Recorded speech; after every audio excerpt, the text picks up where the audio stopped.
Como yo decía antes de que el doctor Berea, a quien saludo porque me da mucho gusto verlo en esta nuestra segunda sesión de nuestro curso sobre Safo, y me Mm.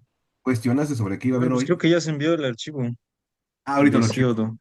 Me lo pasaste Nada más que, lo pusiste bueno, en se el están chat, enviando ¿no? en el chat sí. Ahorita lo Nada más veo. que no le haga Esta es caso al una título. grabación de broma, ¿no? Es Hesiodo. ¿Cómo? ¿David? ¿Cómo? Esto es una grabación de broma, ¿no? Puedo decir No, no, ya está en la vulgaridades. clase. Estoy grabando Ah, para todos. vale. Ya, Porque mil ya, perdones a la... Ya ya no te hay vas que a poner Pido decir perdón a serio. la posteridad. letteradas, pues. Ya te vas a poner serio. Pero bueno, antes de que se desatase el caos, me da mucho gusto saludarlos, ¿no? A los que están ahora y a los que estarán más adelante en mi futuro, que será su presente, igualmente los saludo. Ahora sí, Santiago nos hizo favor de encontrar a Hesiodo, que debe estar en el chat, ¿no? No va al 20, como el 80%. Está enviando, pues. Bueno, si no, ahorita, si no, mándamelo por WhatsApp y ya lo comparto yo. Si quieres Ah, así. ya se Ya envió, ahora llegó. sí que ya está. Ah, muy bien. Bueno, ahorita lo checamos. Digo, para que no Ya solamente lo puedo decir escuchen aquello, leer, aunque eso vale la pena, cada uno de los centavos que pagamos. ya puedes empezar a decir aquello de acunado en Grecia, etcétera. Pero eso es para los. ¿Y ya vas a decir eso? Ah, Eso es pues para. sí nos la sabíamos, ¿no, Miguel? Sí, de Sí, memoria. pero es así como. ¿Cómo era? A Ya ver, me- acunada en Grecia, Acurada en Grecia, heredada en Turno Roma, guarecida tuyo. en Italia. en Bizancio, renacida en Ah, no sé Italia, si era heredada en Roma, ¿no? desembarcada en esta margen del Atlántico, la cultura del occidente es también y por derecho propio de nosotros, los hispanoamericanos, etcétera, etcétera, etcétera, ¿no? Sí, pero eso sí, es acunada en Grecia, heredada en Roma, guarecida en Bizancio, renacida en Italia, desembarcada en esta margen del Atlántico, la cultura extranjera. En fin, ya vamos a hacer un podcast ahora sí, ¿no? Ahora ya tengo ganas de trabajar otra Y vez. ahora que todo el mundo hace podcast, ¿no? Yo hacía podcast cuando tenía 15 años, nada más que no había internet. Este, sí, era detestable. Entonces Y no ahora, eran entonces, podcasts. es que hablaba yo con mis otros yos, o yoes más bien. ¿Por qué te fuiste, Santiago? Ya no te vemos. ¿Vías bien? Déjate Es ver, que ¿por ya qué me no me están manda? grabando, ¿no? Y pues sí, Me da miedo. y cobra derecho, Santiago. No, pero es que no es más fácil llevar la clase cuando los veo que cuando no los veo, porque si no, pierdo un poco el hilo. Ándale, mira, ahí estás.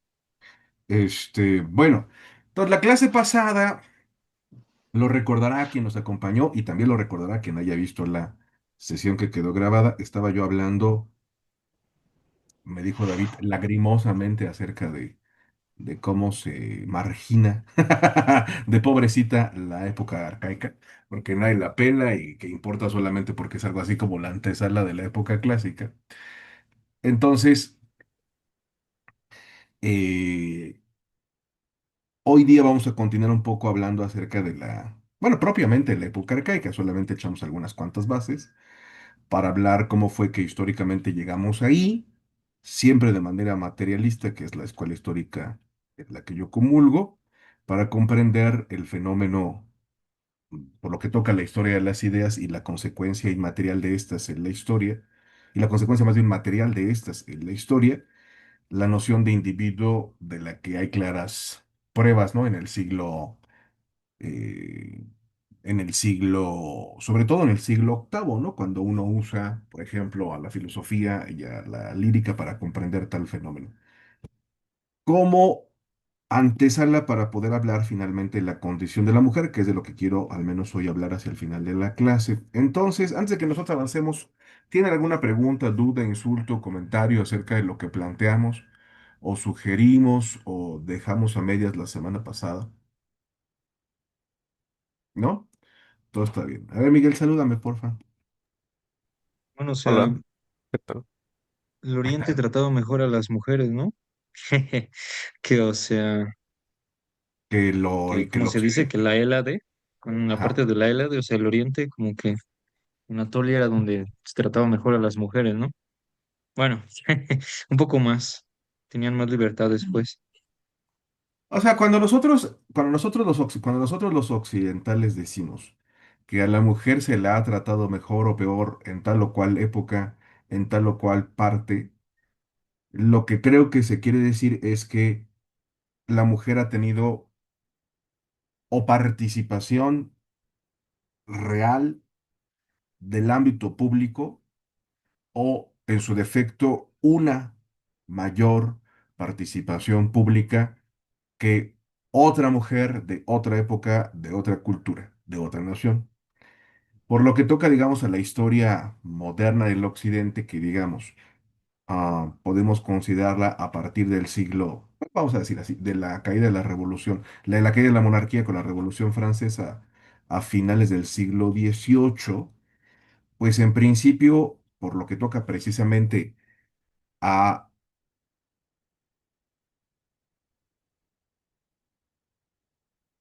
emancipación de la mujer, lo cual no es otra cosa sino la participación de la mujer como ente jurídico pleno en la sociedad que le corresponda ante el Estado, pues no veremos algo como eso hasta finales del siglo XIX en Inglaterra y luego, por ejemplo, en México, pues hasta mediados del siglo que pasó, hacia 1953, y en ambos casos el inglés y el mexicano, a propósito del sufragio de la mujer, ¿no?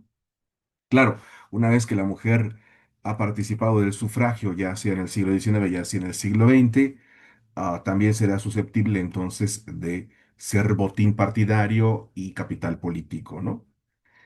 Como le ha pasado a otros sectores de la población que terminan por ser económica y jurídicamente plenos e independientes. Pero antes de que eso pase, pues, ¿no? Por lo que toca la historia moderna, por lo que toca la historia antigua, sí hay, ¿no?, ejemplos, y en algunos casos como el de Safo, vamos a decir así, hasta célebres, por los cuales nosotros podemos asegurar que la mujer tuvo participación pública de la vida, es decir, de la vida económica, que en el caso griego lo que quiere decir es que la mujer fue también una ciudadana, ¿no?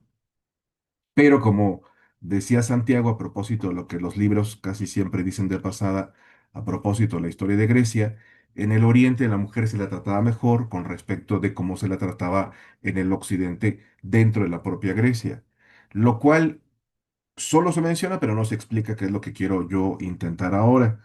Pero para lo cual necesito echar algunas, digamos, algunas bases de de orden social y de orden económico, todas las cuales tienen que ver con algo que ya nos apareció, según yo lo intenté de explicar, en la propia Ilíada, a propósito de cómo Homero, alejado de el mundo aqueo, fabulándolo, explica un problema nobiliar según la conciencia socioeconómica de su época, ¿no? Explicándolo a propósito de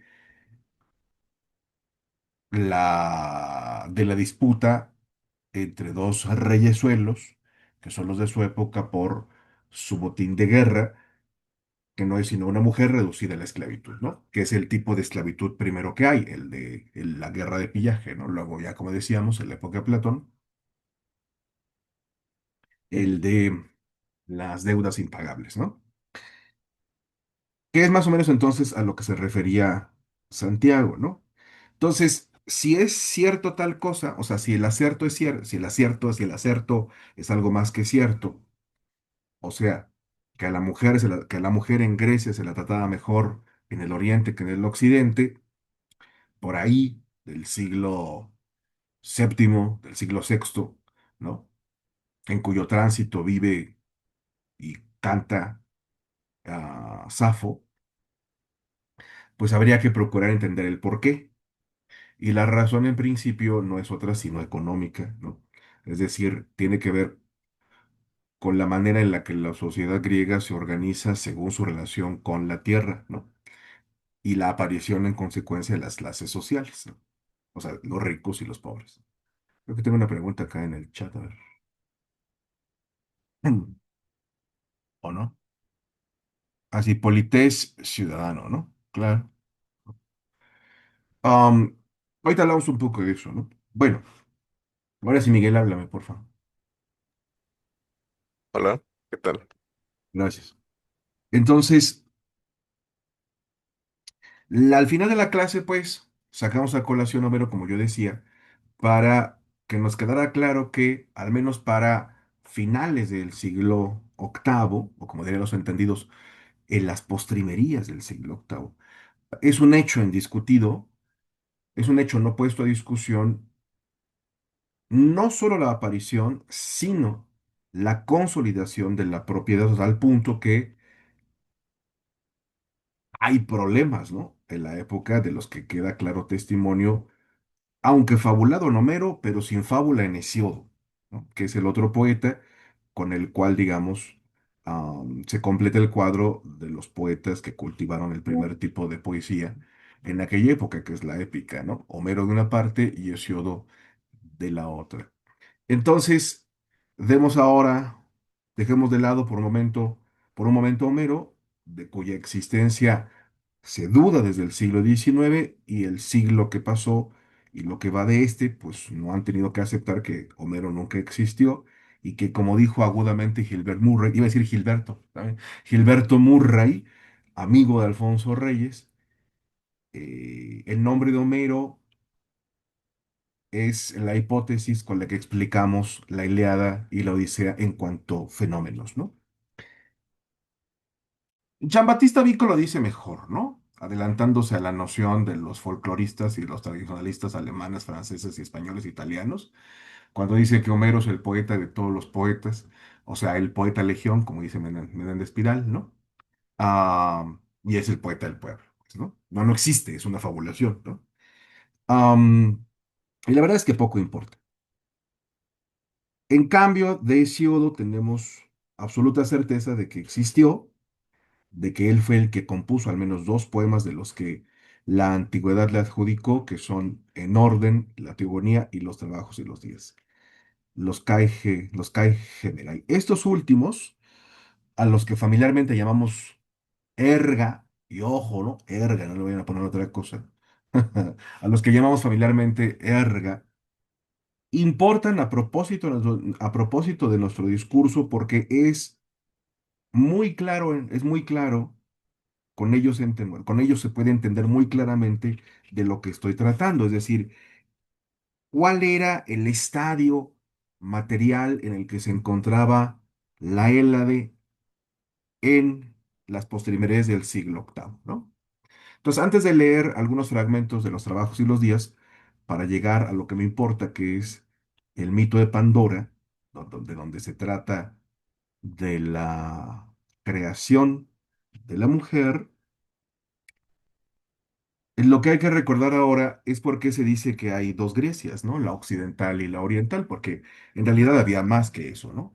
Cuando uno estudia Grecia o la Hélade, esté acostumbrado o no a usar mapas, siempre conviene pensar que para efectos, digamos, de su estudio, Grecia fue más de una, ¿no? Entonces, se habla con propiedad de la Grecia continental, es decir, de la septentrional, ¿no? Donde, por ejemplo, vivió Hesíodo, de la Grecia oriental, donde vivió Homero, donde vivió Safo, en cuyo conjunto es eso que Santiago llamó Anatolia, pero Anatolia existió antes del mundo griego. Lo que luego estuvo donde estuvo Anatolia es lo que los griegos van a llamar cariñosamente o familiarmente la Jonia, y lo que los persas van a llamar la Jonia griega, ¿no? Hoy explico por qué. Entonces tenemos de una parte a la Grecia continental, de la otra a la Grecia oriental. Luego tenemos a la Grecia occidental, ¿no?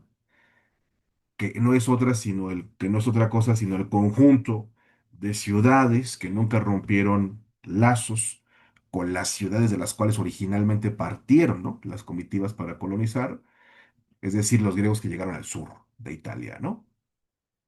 Lo que luego conoceremos por la feracidad de aquellas tierras y los productos que se puedan traer desde allá hasta el continente, la Magna Grecia, ¿no? Y siempre se dice la Magna Grecia y Sicilia, ¿no? Que será hasta la Segunda Guerra Mundial, tierra de disputa de medio mundo, ¿no?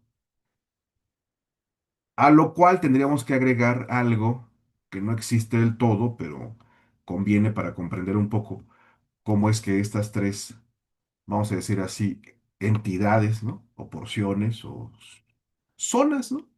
Como decía el maestro de David, el doctor Gabriel González, zonas folclóricas, ¿no? O sea, cómo estas zonas folclóricas o culturales am, se comunican entre sí por obra de las islas, ¿no? Las islas que están entre ellas o al occidente o al oriente, ¿no? Entonces, a Creta, a las islas, digamos, que van de Creta al oriente hasta llegar a Chipre, entre ellas, por ejemplo, aquella en la que vivió Safo, que es Lesbos, ¿no? Y de Creta hasta Sicilia y un poquito más allá, con Córcega y con Sardeña, tenemos en su conjunto a todas las islas griegas, ¿no? Donde ahora los ricos turistean, ¿no? En realidad. Y uno que otro ídolo del pop tiene una isla privada, ¿no? O sea, Santorini, Mykonos, así desde donde transmite el sobrino de Ricardo Salinas Pliego, estas cosas, ¿no? Allá. ¿Han visto ese video donde así Memo Salinas Pliego así lava sus trastos en el mar griego, cerca de las islas de la isla de Mykonos? Buscan en el TikTok, bueno, pues Grecia siempre ha sido un poco el basurero de todo mundo, ¿no? Entonces, así completamos el cuadro, ¿no? Digamos, la Grecia continental o septentrional, ¿no?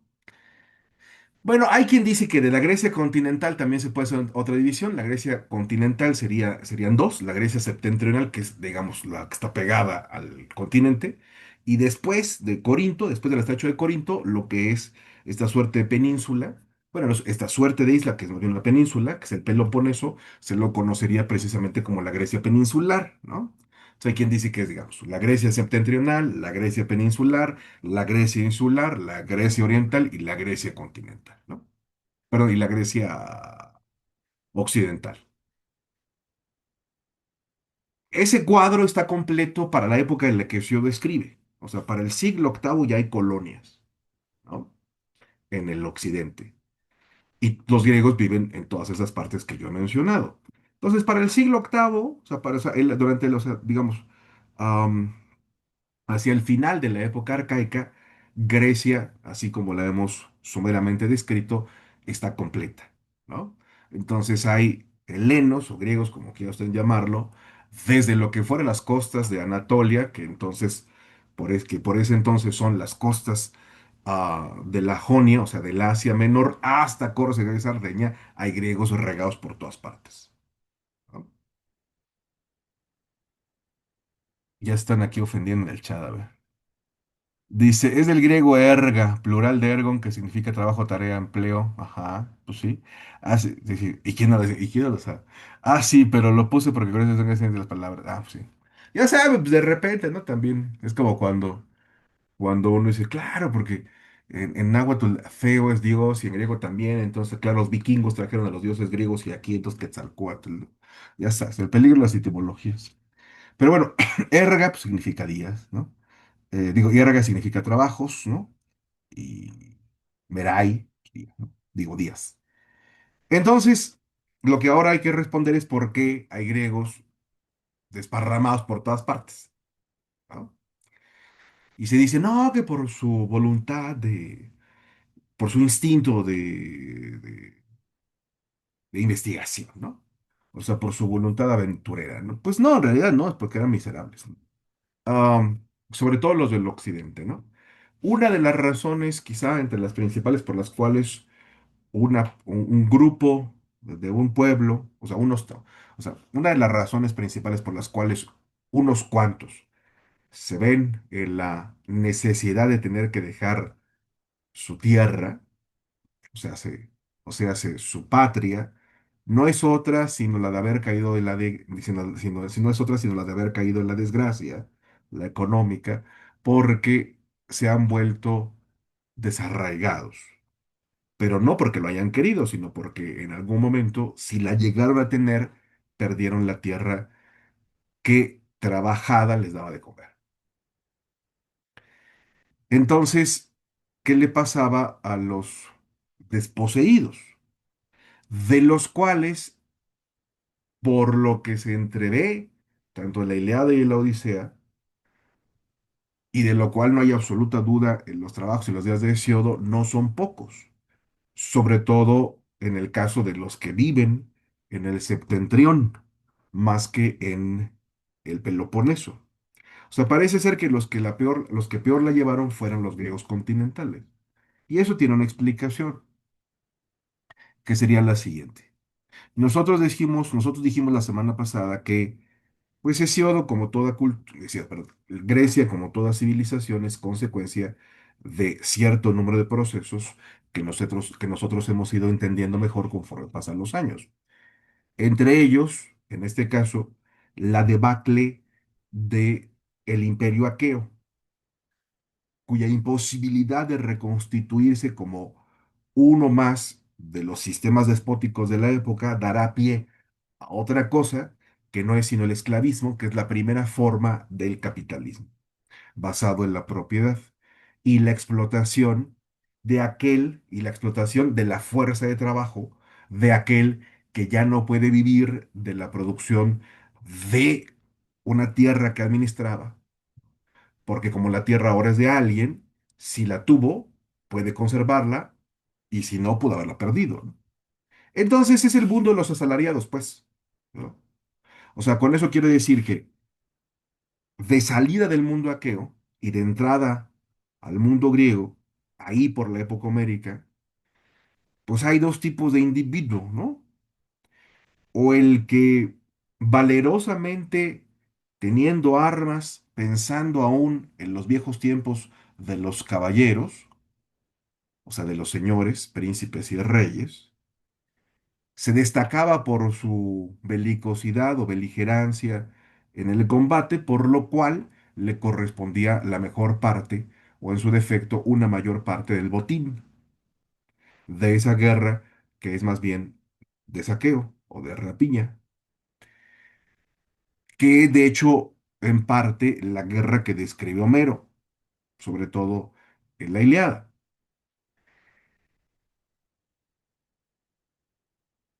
Y el que, no siendo eso, pues es un campesino, cuya voz vemos en Tercites cuando le reclama incluso a Aquiles, ¿no? El por qué siguen ahí, ¿no? Cuando tienen que trabajar sus tierras, porque si no las trabajan, pues entonces ¿de qué? ¿No? Que son los que Homero llama, bueno, a los que Odiseo llama despectivamente los poloi, ¿no? O sea, hace los muchos. Cosa que traducido como se debe, tendría que ser algo así como la muchedumbre. O sea, hace la pelusa, la nacada, la indiada, la guarrada, la nopalada. Eso quiere decir los polos, ¿no? Eso quiere decir poloi, ¿no? La muchedumbre. Em, entonces, dice Finlay en su libro muy lúcido sobre la economía griega en la época homérica y en la época arcaica, ¿no?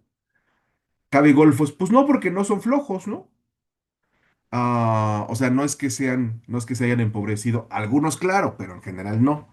Eso también lo trata Hesiodo, o sea, en el caso de Hesiodo dice, pues hay gente pobre porque es huevona, pero ya Hesiodo, ¿no? A diferencia de lo que se cree ahora, entre aquellos que creen que son ricos y que no son pobres, ¿no? A pesar de recibir un salario, o más bien, signo de que son pobres es que reciben un salario, ¿no?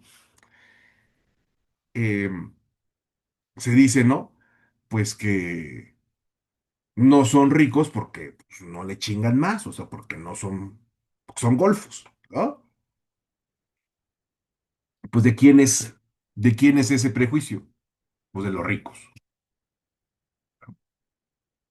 ¿Qué usan los administradores? Es lo lamentable para no hacer su trabajo, ¿no? O el demagogo, como en nuestros días, ¿no? En México, que intenta sacar partido de ese prejuicio, ¿no? Todos aquellos que dicen, Es que cómo es posible que los jóvenes, a diferencia de los ancianos, no trabajen y extiendan la mano para recibir una dádiva del gobierno, ¿no? Pues eso es una opinión, o sea, eso es un prejuicio sobre este mismo asunto, ¿no?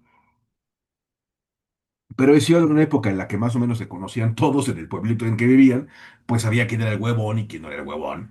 Entonces dice, pues sí, hay unos que son golfos, pero no todos son golfos, ¿no? Unos se arruinaron porque pues, se arruinaron, ¿no? Y hay muchas razones del por qué se arruina uno, ¿no? Y en el principio, pues cuando, piensen ustedes, ¿cuál es la forma en la que uno se arruina en nuestra época? Pues porque le calcula mal, ¿no? Es decir, porque no ahorra y porque de lo que ahorra lo invierte equivocadamente, entonces lo pierde todo, ¿no? Entonces la cosa como, o sea, la bancarrota, Luego la también te puede arruinar la bancarrota, inflación, ¿no? claro, De también pues repente. el costo de O sea, la economía. Sí, sí, y eso ya sí. está fuera de tu control, lo malo. Bueno, sí, porque tiene que ver con el intercambio entre las naciones, ¿no? Obviamente. Nunca nadie ha hablado, por ejemplo, de la inflación griega, por ejemplo, ¿no? Pero pues, seguramente hubo, ¿no? Es que no sabemos cómo entender eso, ¿no? Ver los que han hecho historia económica nunca han tratado de eso que yo recuerdo. Se concentra más bien en el origen, ¿no? De la propiedad, la aparición la aparición de la esclavitud, etcétera, etcétera, etcétera, ¿no? Bueno, entonces, la cosa es que cuando aparece la propiedad, la consecuencia que es la nueva forma de tenencia de la tierra, tiene como consecuencia a su vez que no todo mundo pueda participar de el medio de producción. ¿Cuál es el medio de producción? La tierra. O sea, en el momento en el que la tierra deja de ser comunal, ya nadie ya nadie, o sea, sí, en el momento en el que la tierra deja de ser comunal, habrá alguien que ya no pueda participar del modo de trabajarla. Bueno, perdón, ya no podrá participar de ella. O sea, ya no podrá participar de el medio de producción. En consecuencia, su modo de producir, o sea, de trabajar, será otro, porque tendrá que tener otro medio que ya no sea la tierra. ¿Por qué? Pues porque ha habido gente que se ha enchalecado la tierra, y esos serán los primeros terratenientes o latifundistas, cuyas materias primas, o sea, o sea, lo que se obtenga de trabajar la tierra que se tiene como propiedad será el principio del comercio. Porque ¿qué se hace con las aceitunas o el aceite?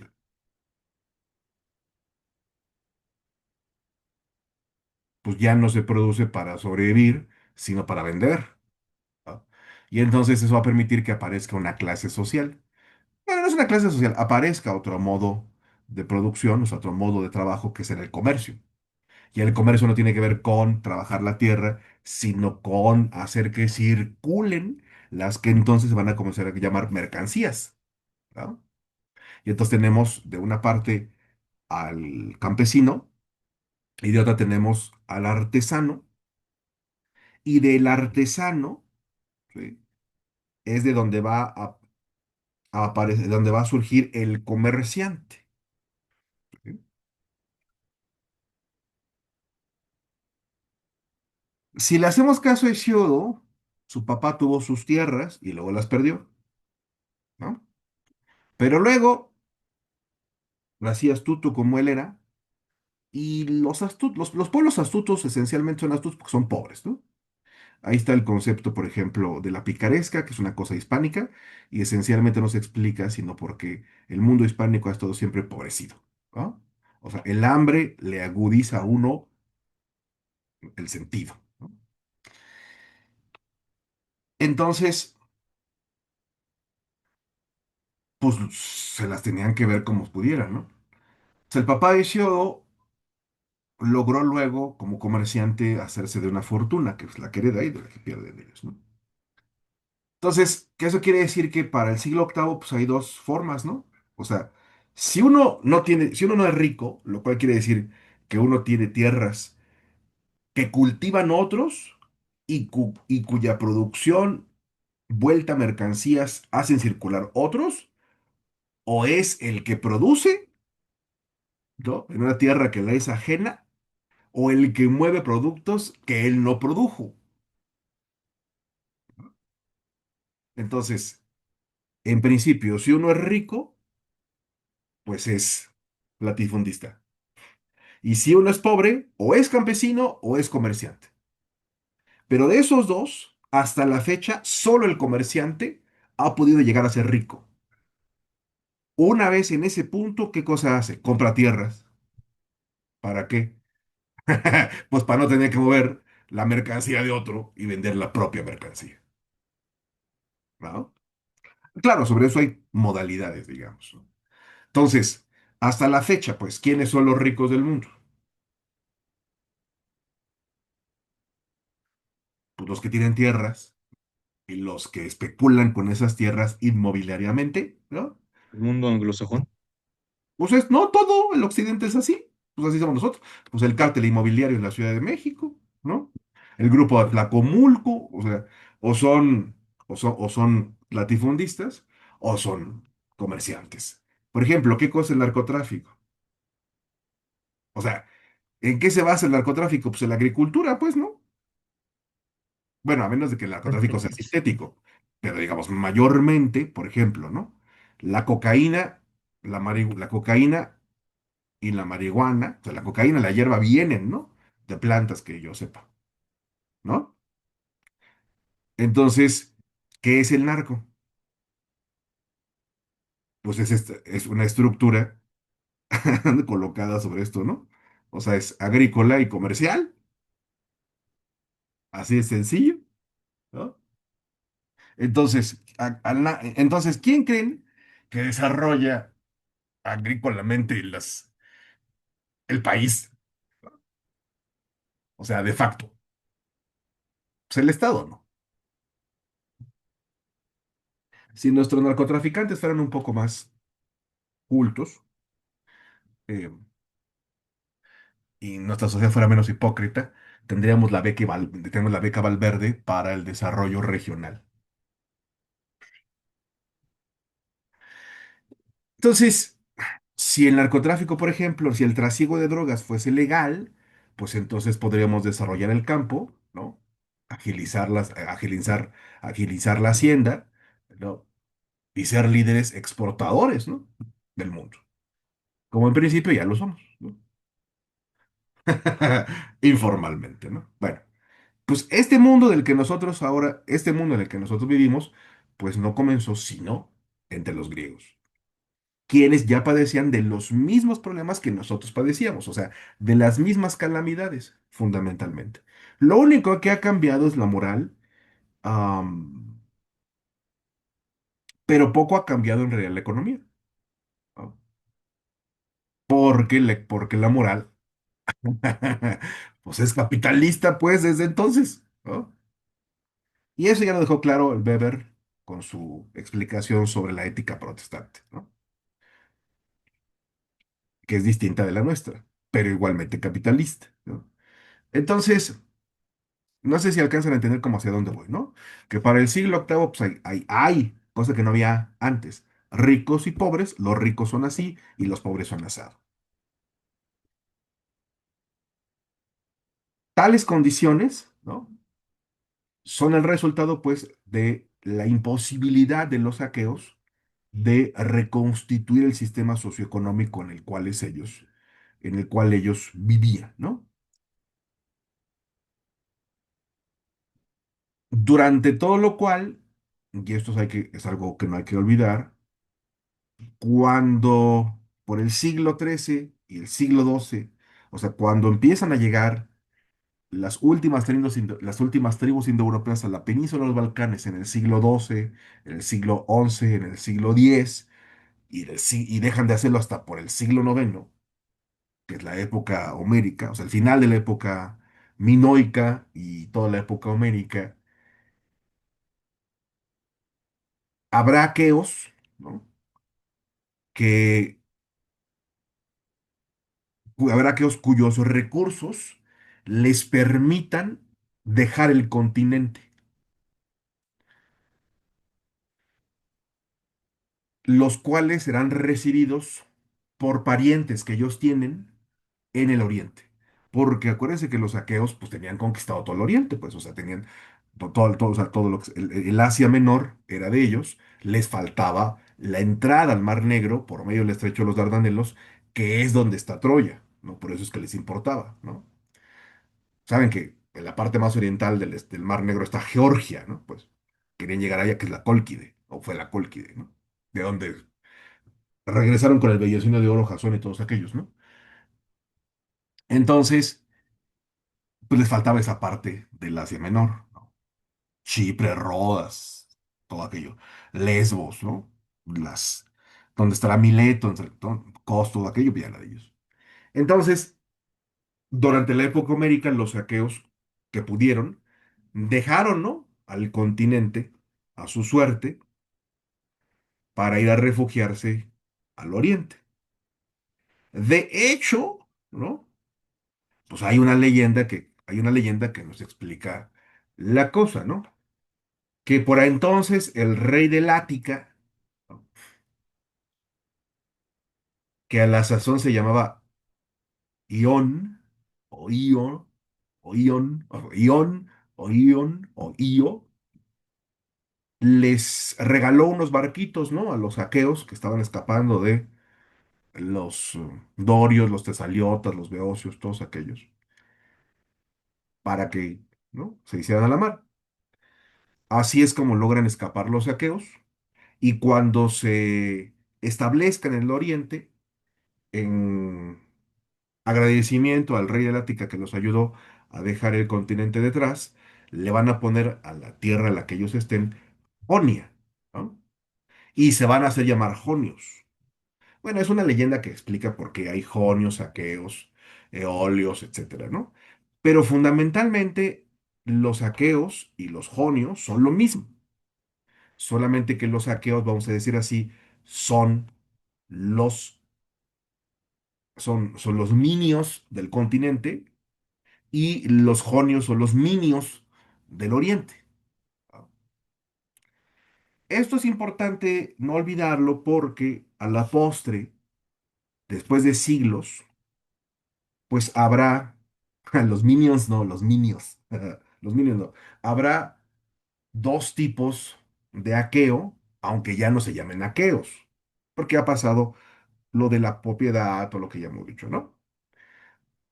Que haya dos tipos de griego para el siglo octavo, o sea, que para la época arcaica haya dos formas de entender el mundo dentro de la propia Grecia, en un principio la del continente y la de Oriente. La del continente en donde habitan los griegos o los helenos que son descendientes de los aqueos que nunca se fueron, o porque no quisieron hacerlo o porque no pudieron hacerlo. Y en la Grecia oriental viven los griegos que son descendientes de los aqueos que pudieron, que quisieron y pudieron hacerlo. Ahora, ¿qué es lo que pasa en todo movimiento migratorio? Pues que se lleva la propia lengua y con la propia lengua se lleva ¿qué cosa? Las historias con las cuales uno supo que era lo que era, o sea, la identidad, ¿no? O sea, se llevan su lengua y sus cuentos, entre otras cosas, ¿no? Porque ellos, por ejemplo, sabían escribir, cosa que los griegos continentales van a olvidar, o sea, cosa que los aqueos del continente no podrán hacer, pues porque no estaba fácil entre entre cuidar un centro de poder, hacer la guerra a otra aldea, mantener las aldeas ya sometidas, que iban destruyendo los dorios, o sea, no era fácil, ¿no? Entonces aquello, pues, lo que hizo fue hacer que el mundo aqueo del continente, si bien no quedase trunco, pues, que desacelerara su desarrollo económico.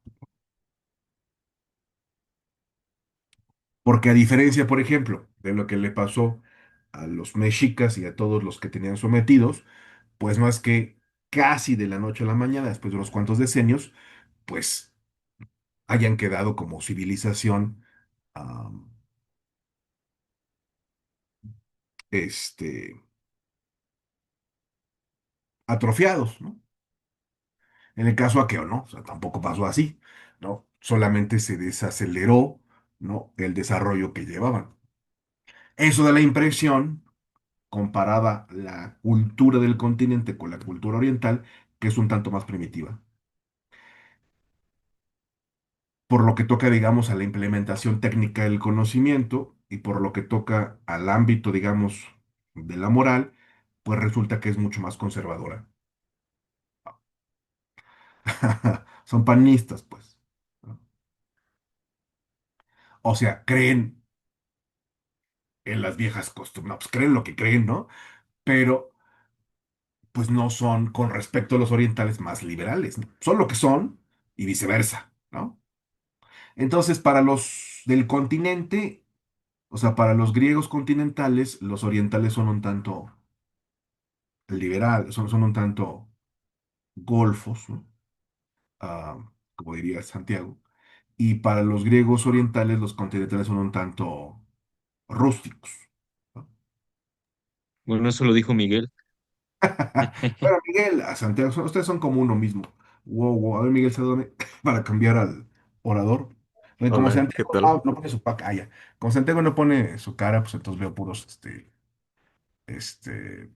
veo puros gatillos, ¿no? Gatillos Ratitos. felinos, no gatillos, mortíferos, ¿no? Entonces, eso eran palabras más, palabras menos el continente, ¿no? Y la Jonia, como la llaman los propios griegos, para no hablar de la griega continental, de la Grecia continental, la Jonia, Jonia griega, o los jonios, ¿no? Para hablar de la Jonia, hay que decir que con respecto al continente, la suya es una civilización mucho más adelantada, por lo que toca, olvídense ustedes de la moral, por lo que toca a las ciencias, porque la Jonia va a aparecer, porque la Jonia es donde se cultiva, por lo que toca al ámbito de las artes, ya en la época homérica, la poesía épica. Y luego, en la época arcaica, la poesía lírica. Fuera de las artes, aparece la filosofía en Jonia. Aparece la historia en Jonia. Aparece la retórica en Jonia. Aparece la medicina en Jonia. Entonces, cuando uno se da cuenta, ¿no? De quiénes son, de dónde provienen los sabios griegos, pues das cuenta que todos son jonios, ¿no? Entonces resulta, por ejemplo, que Hesiodo es una excepción, ¿no? Y el mismo, y cuando uno se detiene, ¿no? A considerar su vida, se da uno cuenta que Hesiodo en realidad aprende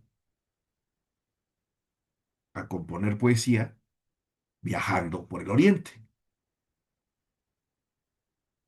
cuyos concursos él se jacta de haber vencido. Entonces, siempre tiene la impresión de que también cuando Hesiodo dice que fueron las musas las que lo lo escogieron a él para cantar la verdad que no le conviene políticamente al rey porque él la detenta para su propio interés, se entiende también que fue a él, a un griego que no era de Jonia, al que las musas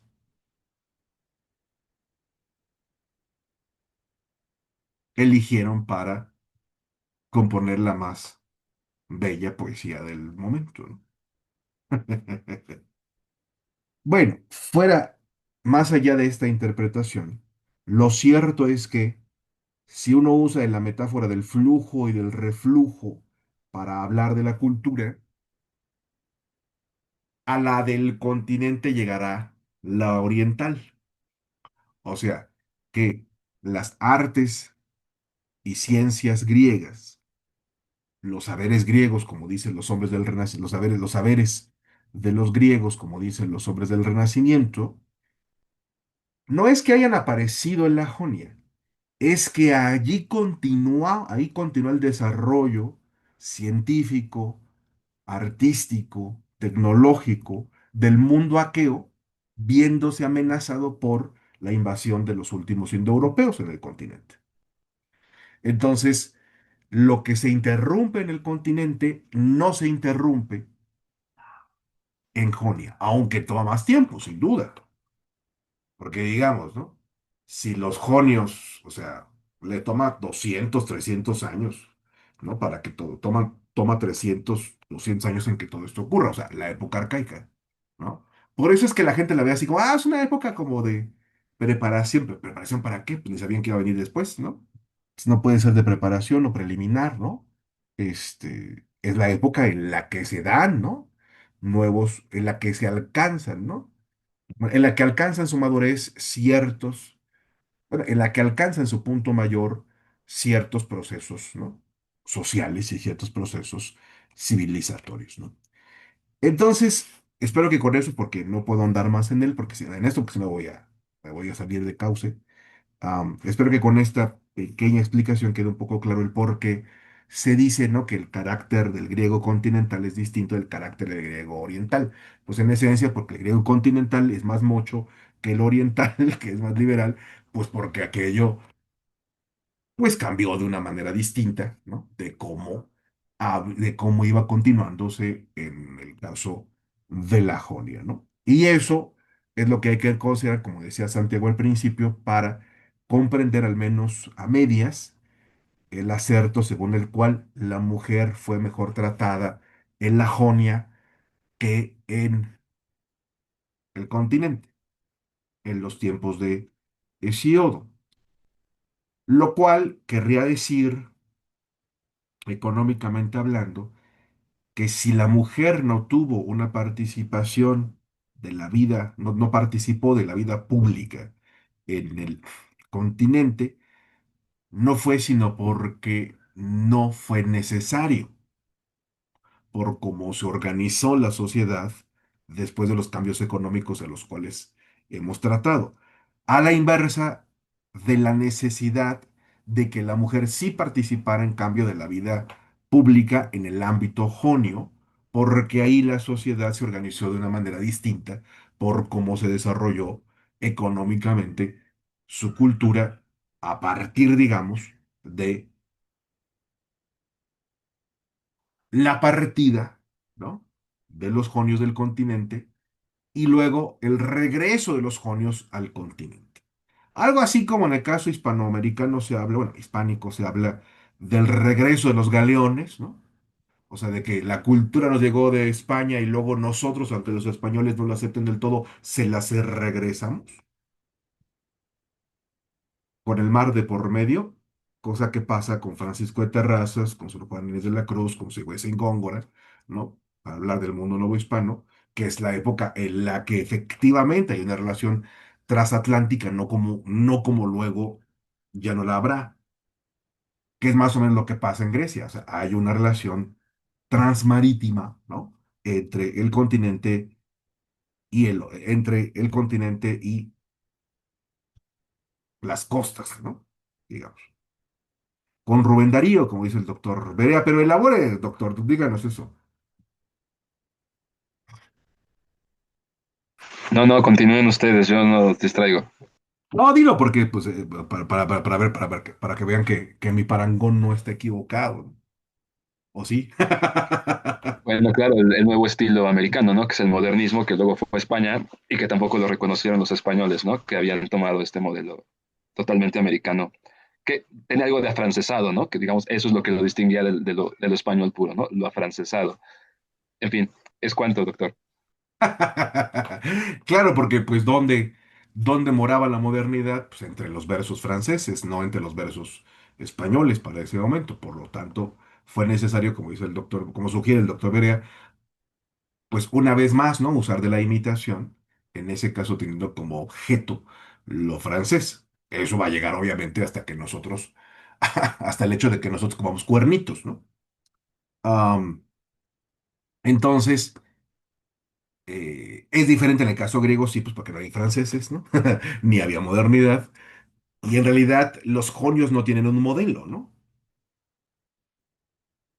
Porque pues, para ellos no hay interrupción, ¿no? Ellos siguen siendo aqueos, nada más que pues, son tataranietos de los aqueos, ¿no? El problema es este. Nosotros contamos, por desgracia, con unas cuantas fuentes para hacernos una clara idea de cómo era la época homérica y cómo era la época arcaica, porque las fuentes que nosotros tenemos son fundamentalmente áticas, o sea, están escritas en ático, en Atenas, por atenienses, para atenienses, que sin embargo, pues no se remontan sino hasta el siglo quinto, siglo cuarto, ¿no? Entonces, pues antes de todo lo que diga Aristóteles en la política, pues no hay testimonio, pues. Y si, bueno, no es que no hubiera, se perdió, no lo tenemos, ¿no? Por eso es importante, si ustedes algún día quieren como entender todo esto, o sea, como comprender o sea, cuál es la distinción que ya había entre los propios griegos entre lo continental, perdón, entre lo occidental, que sería lo continental, y lo oriental, que sería, digamos, lo isleño y lo costero, ¿no? Pues hay que leer los libros de la historia de Heródoto, porque Heródoto era jonio. Y él escribe en un jonio, ¿no? Que nunca existió, ¿no? Bueno, no que nunca existe, escribe en el jonio, en un jonio oculto, ¿no? Que luego, sin embargo, se pasa como un poco como por el ático, ¿no? Entonces, de lo primero que trata Heródoto es precisamente del conflicto entre los aqueos y los troyanos, para explicar por qué hay esas dos posiciones, ¿no? Lo occidental y lo oriental a propósito de el rapto de mujeres, ¿no? Y dicen, los persas, que está en la época, ¿no? De las guerras en cuanto a los persas fueron los culpables de todo, ellos fueron los primeros que robaron una mujer, y luego nosotros le robamos otra, y luego ellos otra, y ahí se acabó, ¿no? Y es como intenta explicar el mito del rapto de Helena. Entonces, Heródoto lo que hace es explicar, ¿no? Históricamente hasta donde le da su época, o sea, las fuentes de su época que son etnográficas, porque él se supone viaja y hace, digamos, hace trabajo de campo, ¿no? O sea, corrobora lo que se dice yendo a los sitios desde donde proviene la noticia. Entonces, Heródoto, al menos en el primer libro, lo que hace es proponerse explicar, diríamos nosotros científicamente, lo que Homero sugiere poéticamente a propósito de un hecho que alejado en el tiempo se ha vuelto o mítico o legendario o tradicional, según ustedes lo quieran ver, ¿no? Pero que en el fondo lo que hace en el caso de Heródoto es intentar es decir que Homero ya había alcanzado a entrever aquella rivalidad entre Oriente y Occidente que no se explica sino por la falta de civilidad de los persas, que son descendientes pues, de los troyanos o parientes de los troyanos, ¿no? Y entonces esta idea, por ejemplo, ¿no? De los otros es el fundamento de los bárbaros. Entonces, entre los griegos ya en aquella época se tratan así, ¿no? Como bárbaros, ¿no? Pero los primeros bárbaros fueron los continentales, no los orientales, digamos. Bueno, la cosa es que los saberes griegos, la lírica, la filosofía, la medicina, la historia, la retórica, luego serán llevados de la Jonia al continente. Por eso es que importa también la época arcaica y la época clásica, porque la época clásica no sería lo que fue sin el desarrollo del pueblo jonio que regresa, digamos, ¿no? Pocas cosas realmente son continentales después de eso, ¿no? En realidad, pues ni la democracia es propiamente ateniense, como lo admite Pericles, ¿no? En alguno de sus discursos. Pero lo que es propiamente este, ático, ateniense, es el teatro. Eso ningún otro pueblo, ni antes ni después, no, lo concibió. No hay noticias de que algo parecido existiese. Pero bueno, ahora no podemos ahondar en lo del carácter ateniense y su relación con la aparición de la, de la, de la tragedia. Pero bueno, hasta aquí tiene alguna pregunta, duda, insulto o comentario, ¿no? Bueno, entonces,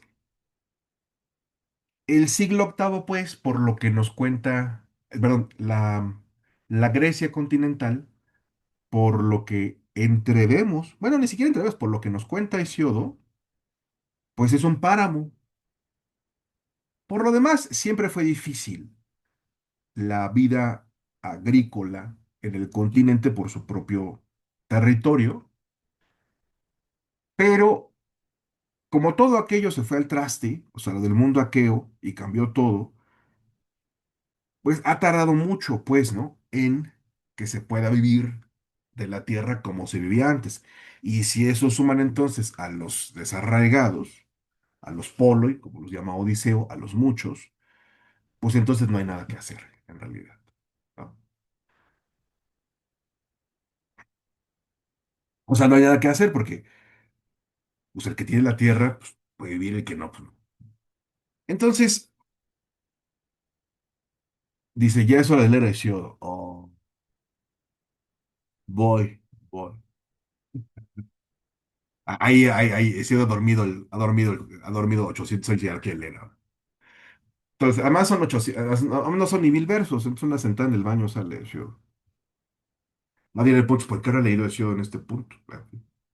Ah, en griego. Eh, bueno, ya voy, pero la cosa es que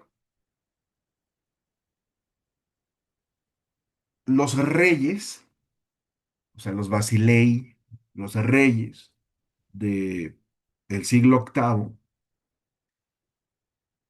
no encuentran otra forma de solventar la miseria en la que viven los griegos del continente, sino por medio de la expulsión civilizada, ¿no?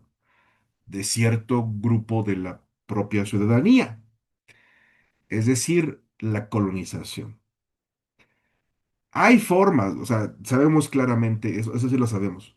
Sabemos cómo se organizaron, cómo quiénes iban, o sea, no quiénes exactamente, pero sí qué tipo de estrato social, de qué manera se hacía voluntariamente al principio, luego se hacía involuntariamente, porque pues nadie se quería ir a donde nadie se sabía dónde iba, ¿no?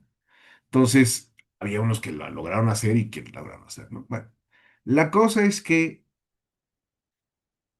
es la época en la que cobra mayor influencia política Delfos, porque como tiene al oráculo, y entonces se va a consultar al oráculo para saber a dónde ir a fundar una ciudad, se aprovechará y entonces, pues Delfos será a partir de ese momento muy importante, ¿no? Porque pues tiene que saber a dónde, ¿no? Y al parecer los sacerdotes pues tenían una idea más o menos clara, ¿no? Como de a dónde ir y cómo ir, etcétera, etcétera. La cosa es que se van, ¿no? Pues aquellos que no tienen nada. Ese es el punto, ¿no? Algunos zozobran y algunos tocan tierra. Estos últimos son los que van a habitar, como decía yo, el sur de Italia y van a ser entonces los que lleven, pues, los saberes de los griegos. Y por su intermedio van a llegar hasta allá los saberes de los jonios. Entonces allá habrá, con el tiempo, geometría, medicina, geometría, medicina, física, filosofía, literatura, etcétera, etcétera, etcétera, etcétera, ¿no? Y es el antecedente, pues, mucho tiempo, ¿no? Es el antecedente de lo que luego va a ser la, el desasnamiento, por decirlo así, el desasnamiento de Lacio, como sugiere Horacio. O sea, ese es el germen de lo que luego va a ser la cultura culta de Roma, Pero antes de eso, pues fueron los etruscos los que hicieron negocios con esos griegos, ¿no? O sea, cuando los griegos llegan al sur de Italia, en el siglo octavo, ahí ya están en el norte los etruscos, y ahí están ya enfrente de Italia, en Sicilia, bueno, en parte de Sicilia, los cartagineses que se habían ya apostado en el norte de África como una colonia fenicia, ¿no? Para que tengan una idea como de en qué momento estamos. Roma, pues es un villorrio. O sea, Roma lleva unos 30 años de existir, ¿no? Y es una aldea, más bien, sometida por los etruscos, ¿no? Es una aldea tributaria de los etruscos, ¿no?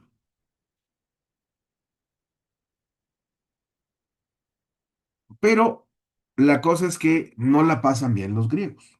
Ese es el asunto. En tales circunstancias, pues, de pobreza, de casi miseria, Hesiodo entonces, aprovechando de su disputa, bueno, aprovechando la disputa que tiene, que ha librado con los jueces, los reyes, que son lo mismo, que le habían quitado su patrimonio, arrebatándoselo porque los corrompió su hermano Perses. En Los Trabajos y los Días, que es el poema más, es el primer poema personal, es que me parece que decir que un poema es personal es una imbecilidad, pero um, el primer poema con matices biográficos, porque así se lo propuso quien lo compuso, del que nosotros tengamos del que nosotros tenemos noticias en el occidente, ¿no? Sabemos que es de Hesiodo, porque ahí Hesiodo se nombra, cosa que no había hecho en la Teogonía, ¿no? Entonces, ahora sí, yo creo que vamos a leer algo de Hesiodo. Nada más déjenme. Dice Golfos, yo soy de Hesiodo. Ok. Bueno, ¿hasta aquí tiene alguna duda? ¿No? Muy bien. A ver, Miguel, salúdame, por favor. Hola. Eso.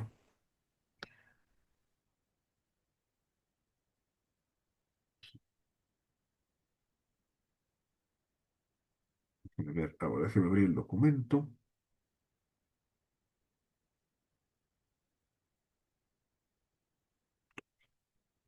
¿Dónde bajo? ¿Qué cosas? Hmm,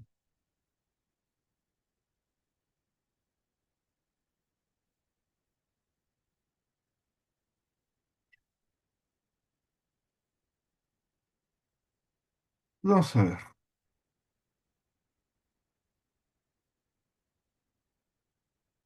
Ahí ustedes ven a Hesiodo, ¿no? No se ve negra la pantalla. Ah, ahí está, ya cargo. Estaba cargando. Jeje.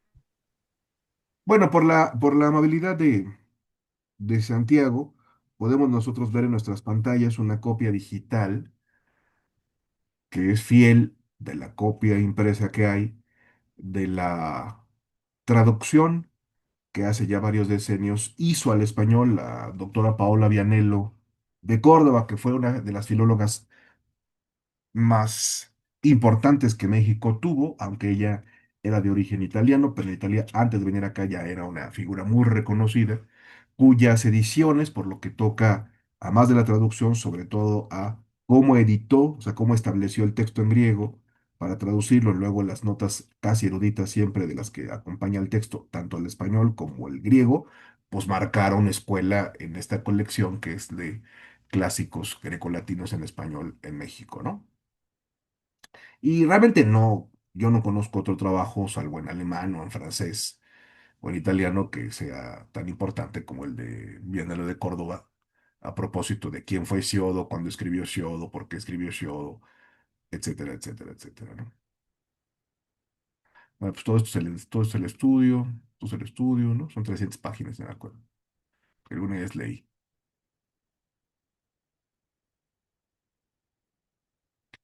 Sí, aquí estamos.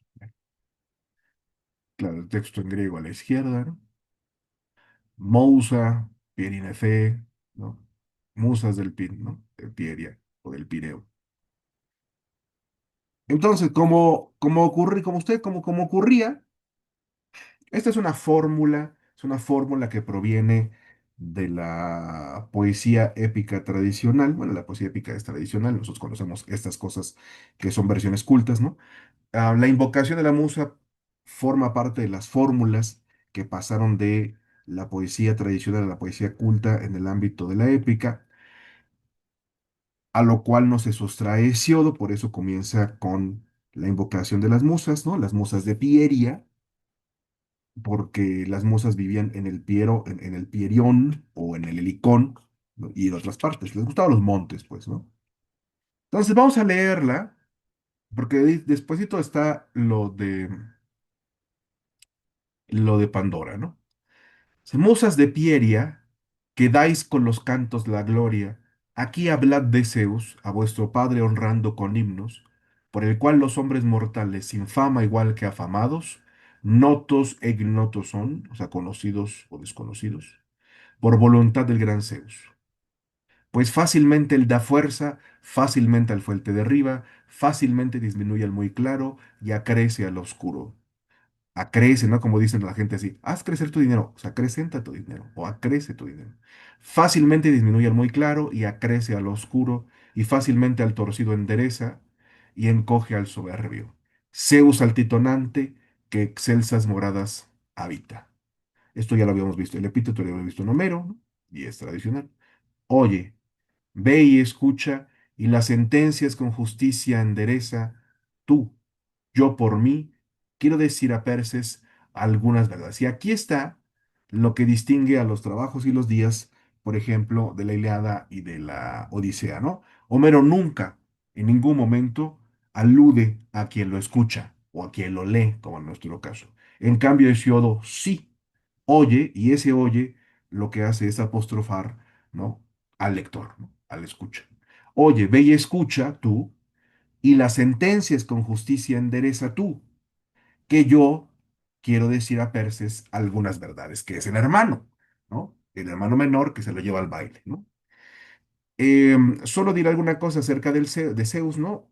Hesiodo es el primero que usa en el occidente, quizá no haya sido el primero, pero bueno, es el primero es el primero que nosotros sepamos, que usa de que usa de la naturaleza sagrada del relato tradicional para dotarse de autoridad por la cual poder desacreditar a otro que se la ha arrogado, que no es otro sino el rey, ¿no?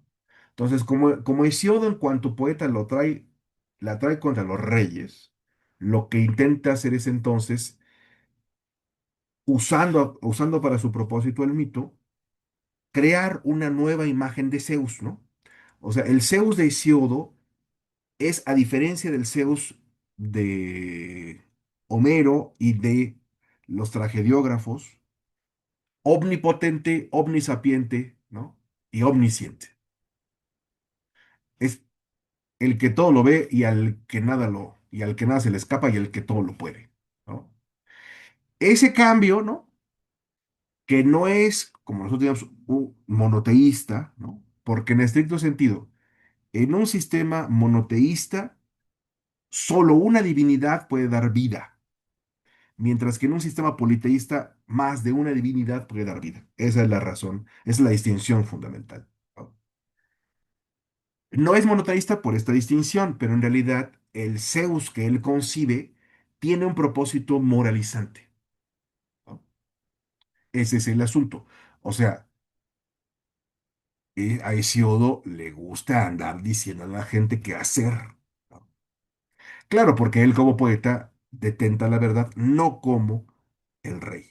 Porque como él es favorito, como él es el favorito de las musas y las musas son hijas de Zeus, pues él tiene, digamos, mayores razones que las que pueda tener el rey, ¿no? Y ahí va, ¿no? Entonces, ¿qué le toca o qué le corresponde al lector? Bueno, al lector, al que escucha, ver y escuchar y enderezar con justicia las sentencias, ¿no? O sea, los valores. Y luego comienza alegóricamente hablando pues del trabajo. Único no es el género de luchas, mas sobre la tierra son dos. Una que podría alabar quien la comprende, la otra reprobable. Y asaz, o sea, muy, y asaz en su alma difieren. Pues la guerra funesta y la discordia crecienta, cruel, ningún mortal la quiere, sino que por fuerza, por voluntad de los inmortales, honran esa lucha gravosa. A la otra, la noche tenebrosa la engendró la primera y la puso el cronida, o sea, Zeus, altirregente, que mora en el éter, en las raíces de la tierra. O sea, la primera guerra es, por ejemplo, la que llevó al traste a Micenas, ¿no? Y la hizo a los hombres mucho mejor. Esta guerra es otra, ¿no? Escondida por debajo de la tierra, ¿no? O sea, sepultada.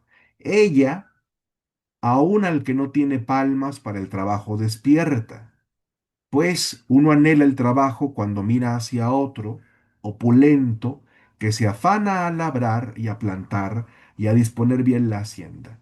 Y envidia al vecino que tras la riqueza se afana. Buena lucha esta a los hombres. El carpintero al carpintero cela, el jarrero al jarrero, el mendigo al mendigo envidia y el aedo al aedo. Claro, está hablando de los pobres, no de los ricos, porque si no tendría que haber mencionado a los empresarios, ¿no? O sea, hacia los comerciantes. Entonces, ¿qué es lo que hace? Primero nos dice que Zeus encarna la justicia.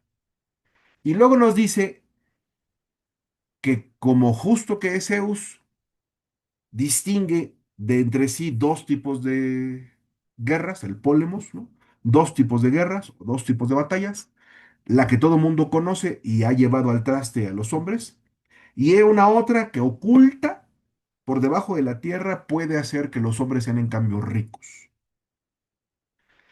a condición de que, no, a condición, pues de ricos, siempre y cuando les nazca por envidia, ¿no? O sea, por admiración la gana de trabajar para obtener las riquezas ocultas en la tierra, ¿no?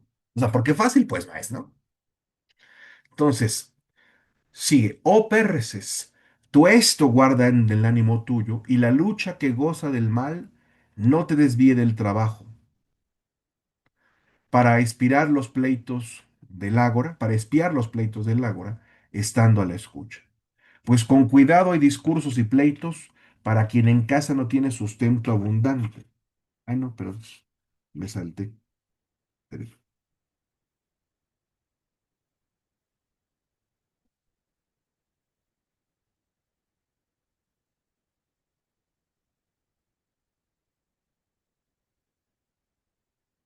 No, está bien. Perdón. Am,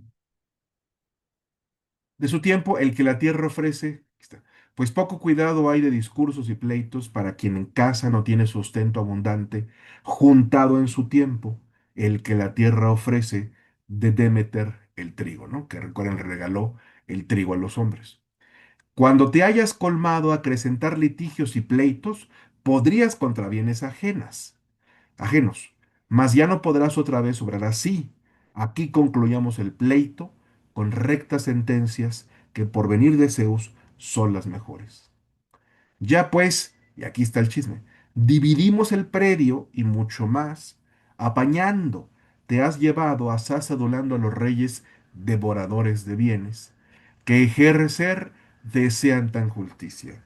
Necios, no saben cuánto sea la mitad más que del todo, ni cuánto el provecho en la malva y el asfódelo sea. O sea, stonks, ¿no? Y por aquí andan los Basilei.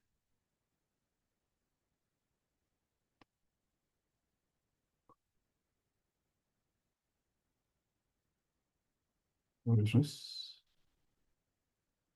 es el 39. Aquí está, los Basilais, ¿no? Los Basileas, los Basileas. ¿Se pueden poner los textos uno al lado de otro con el botón que está a la derecha del total de páginas, el segundo botón. ¿Con este? Ajá, sí, con ese. Ah, ya. Bueno, tampoco es que vaya a comparar el griego. No, es que recordar todos los vacilai, no los No, basileos. para eso entré, maese, para comprar el griego, sino para qué. Ah, luego le invito un café al Santiago. Santiago sabe No, más griego que yo. si no comparamos ahorita el griego, me desconecto, maese. Venga. Ofendido y agraviado como Aquiles. Hay que comparar el griego. Yo le ayudo con Ah, la pronunciación. compórtense, compórtense, ¿no? Luego, luego, perdón. Pues los dioses, dice, pues los dioses tienen oculto el sustento a los hombres. Ahí está el punto, ¿no? Pues los dioses tienen oculto el sustento a los hombres. Fácilmente, si no, podrías trabajar en un solo día, de modo de tener por un año aún quedándote ocioso. El timón prontamente sobre el humo pondrías, y la obra de los bueyes concluiría, y de las mulas pacientes. Empero, Zeus lo ocultó, irritado en su alma. Y aquí viene la explicación de por qué el hombre tiene que trabajar. O sea, no es que Zeus, que es justo, luego de haber separado los tipos de lucha, de entre las cuales una es la que saca al hombre de la pobreza, ¿no? Que ejecutándola trae de lo profundo de la tierra las riquezas, porque haya sido malo, sino porque alguien le jugó una mala pasada. Entonces se vio la necesidad, eso lo adelanto yo, de castigar al hombre. Y tanto en el mundo judío-cristiano como en el mundo griego, el trabajo es un castigo, ¿no?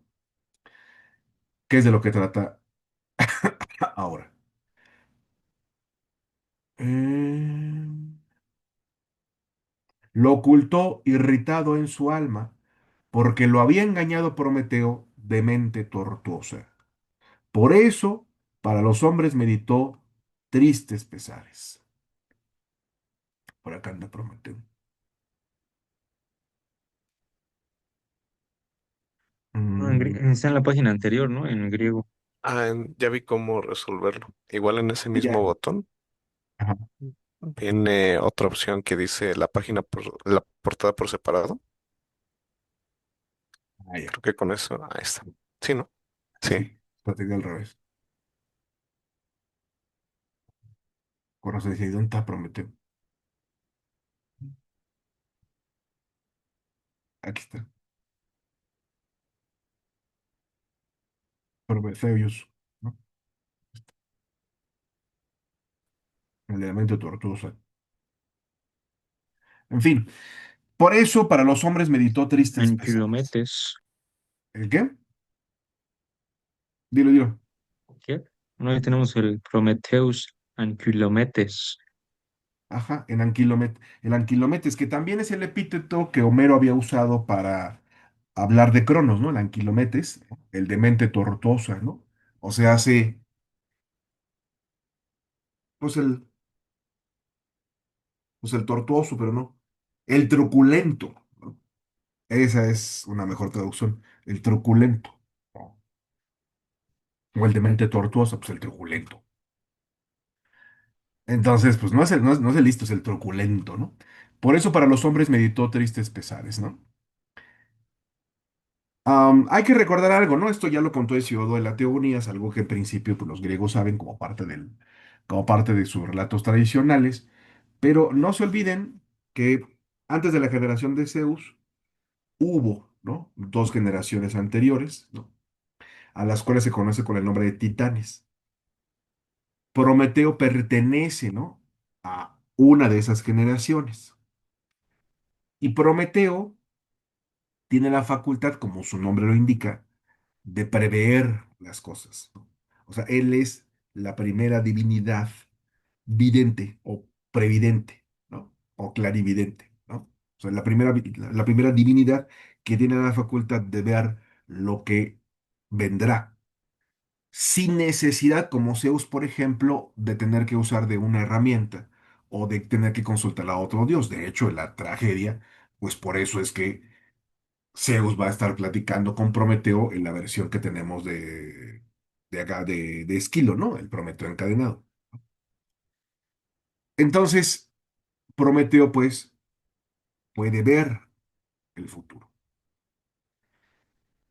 Por eso para los hombres meditó tristes pesares. Ocultó el fuego y otra vez de Japeto, que era su padre, y otra vez de Japeto el hijo arrojado lo hurtó para los hombres a Zeus sapiente. En hueca férula, escondiéndolo de Zeus que fulmina. O sea, en un hueso hueco, ahí metió el fuego. Más irritado, le habló Zeus que amontona las nubes. ¿Por qué Prometeo robó el fuego para darlo a los mortales, lo cual permitió que los mortales entonces conocieran la industria, o sea, hace la técnica y en consecuencia el progreso, o sea, dejasen de ser bestias?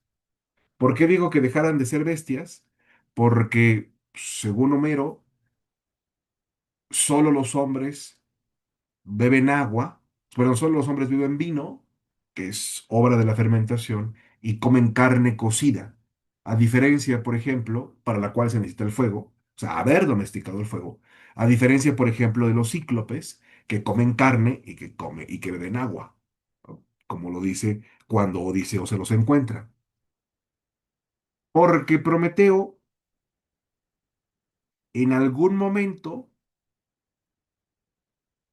viendo que a los mortales se les exigía de más a la hora de los sacrificios, porque tenían que dar las mejores partes de la res durante la hecatombe a Zeus, que apañándoselas, pues escondiesen, ¿no? La carne para que se la quedaran ellos, y que a Zeus más bien le ofreciesen, pues lo que se pudiera ver más apetitoso. Entonces Prometeo establece, según cuenta el mito, bueno, eso lo cuenta Homero. Homero, según cuenta Homero, establece la forma a partir de la cual los sacrificios de bueyes se van a llevar a cabo, o sea, la hecatombe, según la cual a Zeus se le va a ofrecer los muslos de la bestia, embadurnados y adornados con trocitos de carne, para que se consuman en las brasas, cuyo aroma va a llegar hasta el Olimpo para colmar, para embalsamar, ¿no? Las habitaciones celícolas. Y así entonces pudiera quedarse con lo otro, ¿no? Pero claro, les dice a los mortales Prometeo, destacen al buey, colóquenlo por ahí sin ningún orden, y por acá preparen los muslos.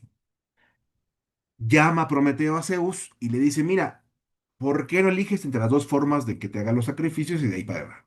Y Zeus, claro, sí decide quedarse con los muslos, los pingües muslos, como lo dice Homero, y que entonces el resto de la carne pues, se la quede.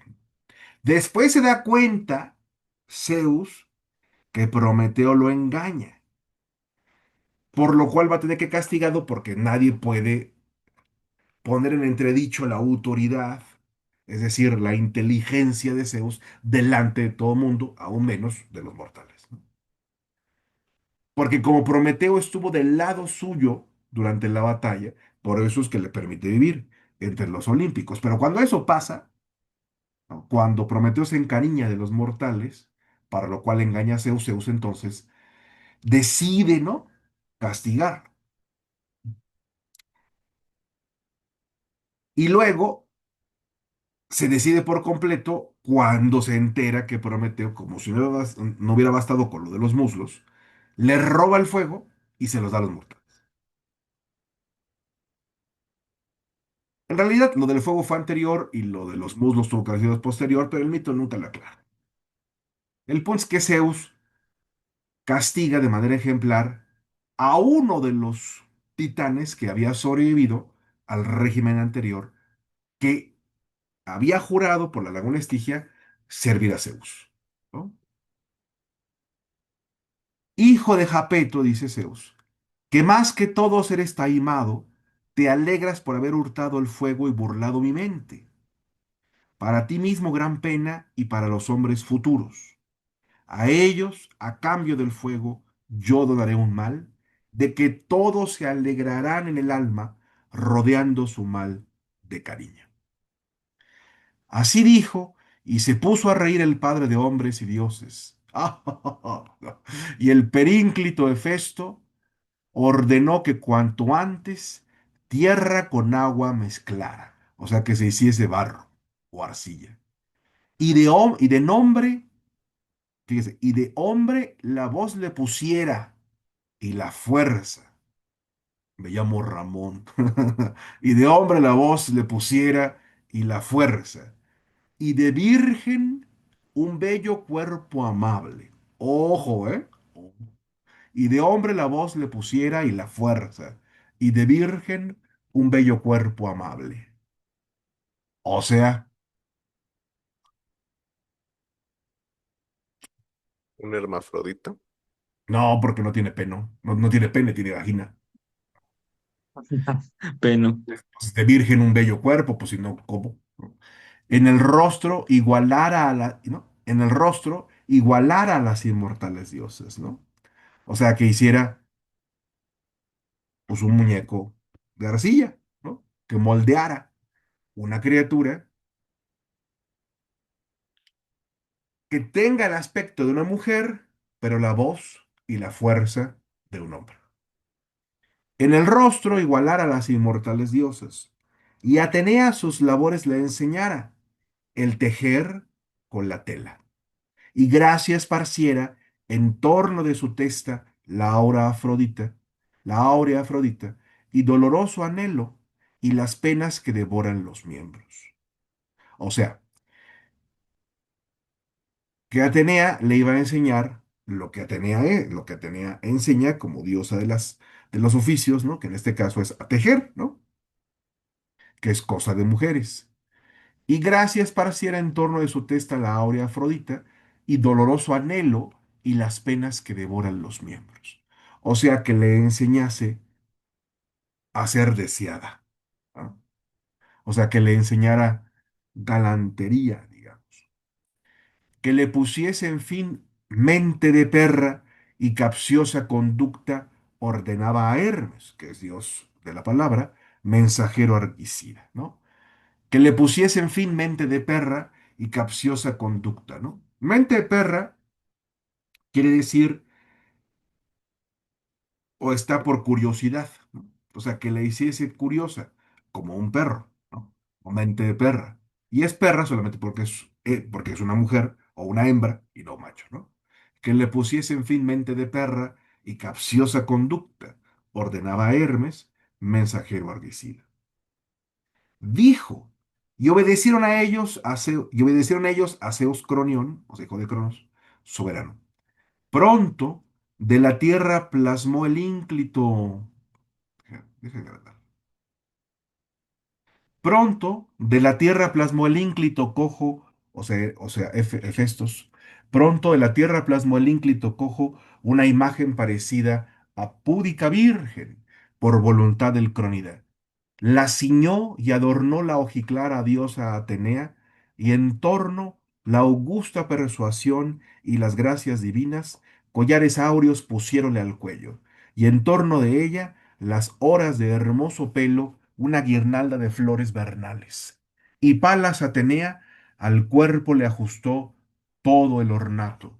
Entonces, en su pecho, el mensajero arguicida mentiras e insinuantes palabras y capciosa conducta forjó, por voluntad de Zeus gravitonante, y la voz le puso el heraldo de dioses, y llamó esa mujer Pandora, pues todos los que tienen moradas olímpicas un don le dieron. Pena a los hombres que de pan se alimentan.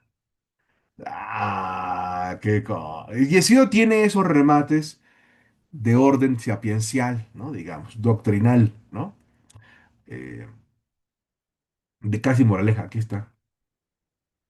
Pandoren, ¿no? Pandoren. Pues todos los que tienen moradas olímpicas un don le dieron, pena a los hombres que de pan se alimentan, pues porque es irresistible, ¿no? A mí siempre me ha llamado la atención lo de la voz de hombre. Después que acabó el alto engaño que no admite defensa, lo que yo decía, a Epimeteo envió el padre al ilustre Argicida llevando el don, veloz nuncio divino. Y Epimeteo no pensó en lo que Prometeo le dijo, que nunca aceptara un don de Zeus olímpico, mas lo devolviese de nuevo para que a los mortales tal vez algún mal no naciera. Pero él lo aceptó y se percató cuando ya el mal tenía. Claro, pues es como pedirle peras al uno, porque Epimeteo es el hermano de Prometeo, ¿no? Si Prometeo es el que ve antes, Epimeteo es el que ve después. O sea que Prometeo era el listo, mientras que Epimeteo era el lento. Dice el doctor Berea, ¿verdad? Es del griego erga, no, exacto. Pues sí lo vi. Dice, ¿cómo que cuerpo de mujer, pero box de hombre? Yo le voy al Necaxa.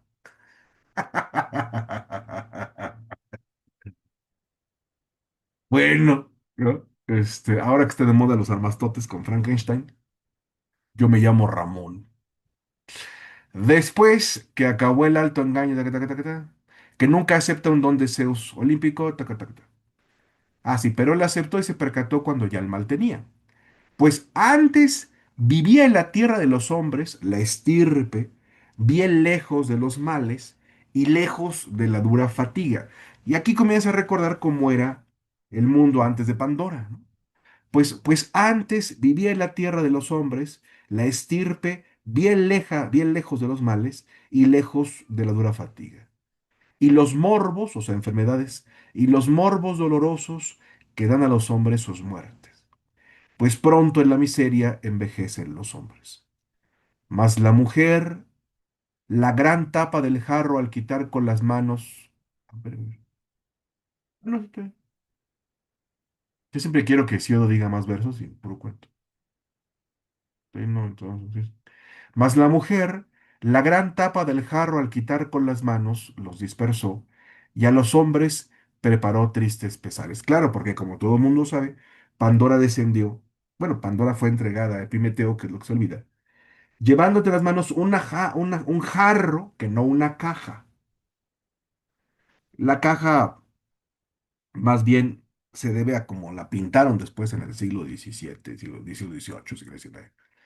Bueno, lleva una jarra, ¿no? Y en esa jarra llevaba todos los males, ¿no? A los que Zeus les había quitado la voz para que nadie se diese cuenta. Mas la mujer, la gran tapa del jarro al quitar con las manos, los dispersó, y a los hombres preparó tristes pesares. Aquí falta algo, a ver, o no. Ya estoy inventando yo el pasaje. A ver.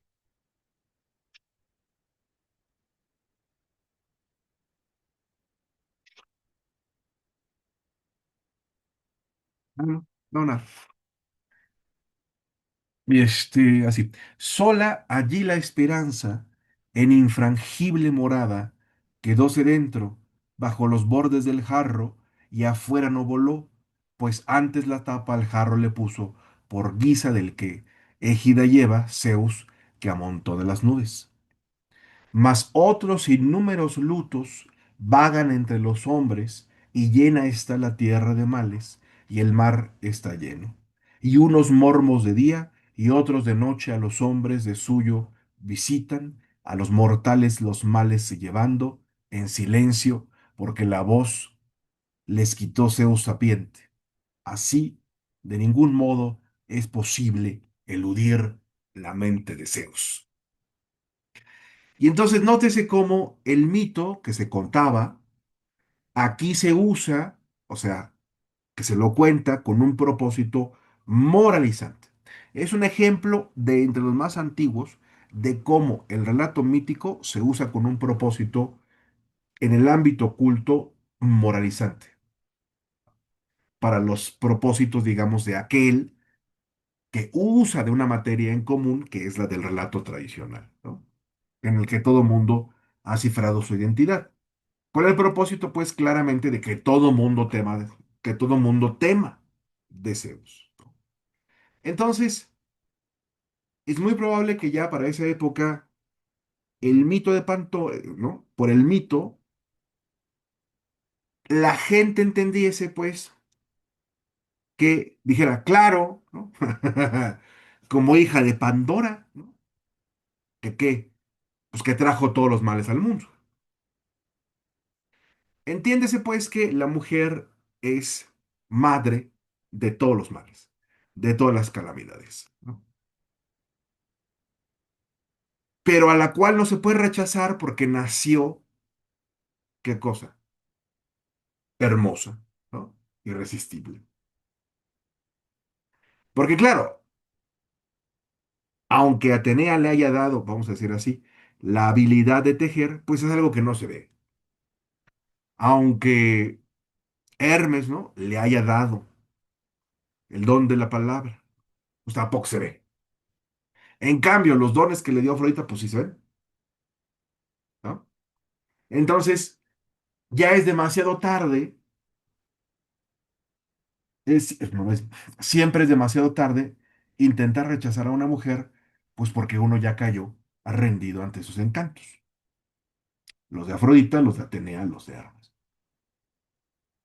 y los de Festus, obviamente.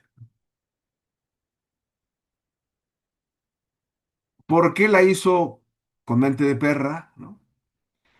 Porque los perros, pues olisquean, son curiosos, ¿no? Y Zeus, cuando la manda con ese jarro colmado de los males, antes, no sin antes advertirle que no tiene que abrirlo, que es aquí algo tan conocido que Hesiodo se lo salta, ¿no? Y, curiosa como es, pues los abre, ¿no? Se desparran, ¿no? Se dispersan por todas partes con la excepción de la esperanza, porque Zeus, fíjense, Zeus le dice, ya tápala, cuando ve que la esperanza está a punto de salir. O sea, tápala, caray. Y sobre este punto, bueno, en la biblioteca, hasta los tiempos de la Biblioteca de Alejandría, se siguió discutiendo acerca de la naturaleza, benigna o maligna de la esperanza. O sea, si la esperanza es un mal o es un bien. Bueno, pues en estricto sentido, la esperanza es un mal, si no, porque estaría dentro junto con otros del jarro, ¿no? Y hay quien dice por el cambio, no, es que claro, estaba al final porque iba a salir, ¿no? Pero pues la esperanza sigue encerrada hasta la fecha, pues. Entonces, depende uno cómo lo vea, ¿no? Pero a mí me parece que la esperanza era, pues, un mal, y lo cual es cierto si uno, por ejemplo, está esperanzado en que tal o cual cosa, en vez de tener esperanza. No se equivoca Sor Juana cuando dice, ¿no? Diuturna enfermedad de la esperanza, ¿no? Un poco lo mismo. Así, de ningún modo es posible eludir la mente de Zeus. Por lo cual quiere decir, si ni Prometeo pudo eludir el designio de Zeus, cuanti menos un mortal como nosotros podría hacerlo. De haber osado el titán eludir a Zeus, es que nosotros los mortales pagamos el precio, que no es otro sino el de cansarnos, enfermarnos, morir como consecuencia de los males que la mujer, la primera de las mujeres, bueno, eso nunca se, nunca se, Hesíodo nunca lo pone antes o después, ¿no? Entonces también se ha discutido sobre si Pandora es una mujer o no es una mujer, porque de serlo, y si lo es, fue la primera, o sea, ¿en qué punto de, de la historia del hombre, ¿no? Porque dice que antes de Pandora, la estirpe del hombre vivía feliz, así como así gordita y bonita, ¿no? Feliz, contenta y sin enfermedades, ¿no? La pregunta es, ¿no había entonces mujeres? ¿O qué? Y si no había entonces mujeres y solamente hombres, por eso es que le dejó la voz de hombre, pero con el cuerpo de una cosa diferente, para novedad. ¿O qué? ¿O cómo? ¿No?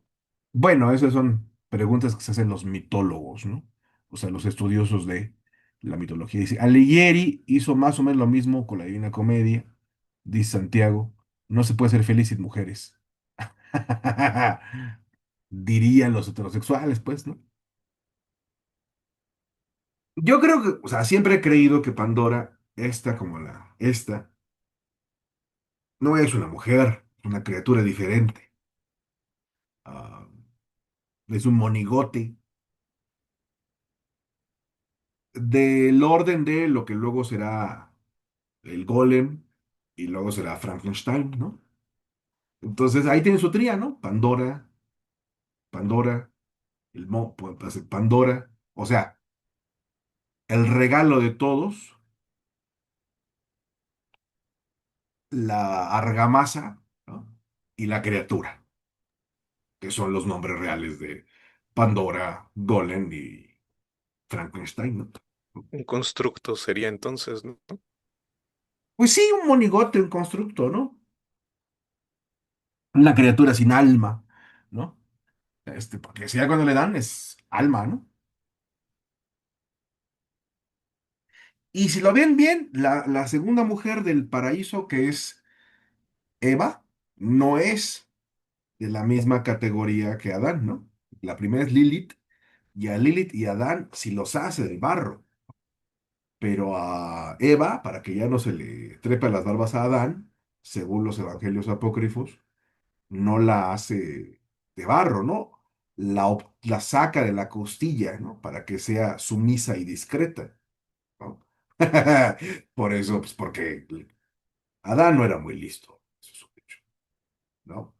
Entonces, para que ya no se le vaya, pues por eso. Y cuando se levanta Adán, después de haber llorado porque se le fue Lilith, ¿no? Quién sabe cuánto pasó, encuentra a Eva y luego de enjugarse las lágrimas, le dice, tengo hambre, ve por unos higos, y aquella va por sus higos, ¿no? Bueno, Eva también es un monigote, ¿no? Yo no sé por qué no se ha escrito más sobre Pandora, ¿no? Y sobre Eva, y sobre el golem y la criatura como monigotes. Eh, Miren, ya que estamos acá, nos queda tantito tiempo, solo para redondearlo, podemos ver las eras del hombre. La cuentos según los cuales el hombre de una generación a otra se fue pervirtiendo o corrompiendo, ya había, ¿no? En el Oriente, y hay quien dice entre los estudiosos de las religiones que Hesiodo no hizo sino tomar alguno de esos cuentos a los cuales les agregó otra edad del hombre, usando como metáfora de lo de consideración, de lo considerable los minerales, ¿no? El oro, la plata, el bronce, el estaño. Dice, si quieres, se refiere a Perses, yo coronaré para ti mi cuento con otro, diestra y hábilmente. Y fíjate tú en el pecho cómo de lo mismo han nacido dioses y hombres mortales. Primeramente, una raza áurea de hombres con habla crearon los inmortales que tienen moradas olímpicas. En tiempo de Cronos, cuando reinaba en el cielo, ellos fueron. O sea, de la generación de los segundos titanes, ¿no? Entonces, según Hesíodo, no hay humanos en el reino de Urano, sino en el reino de Cronos.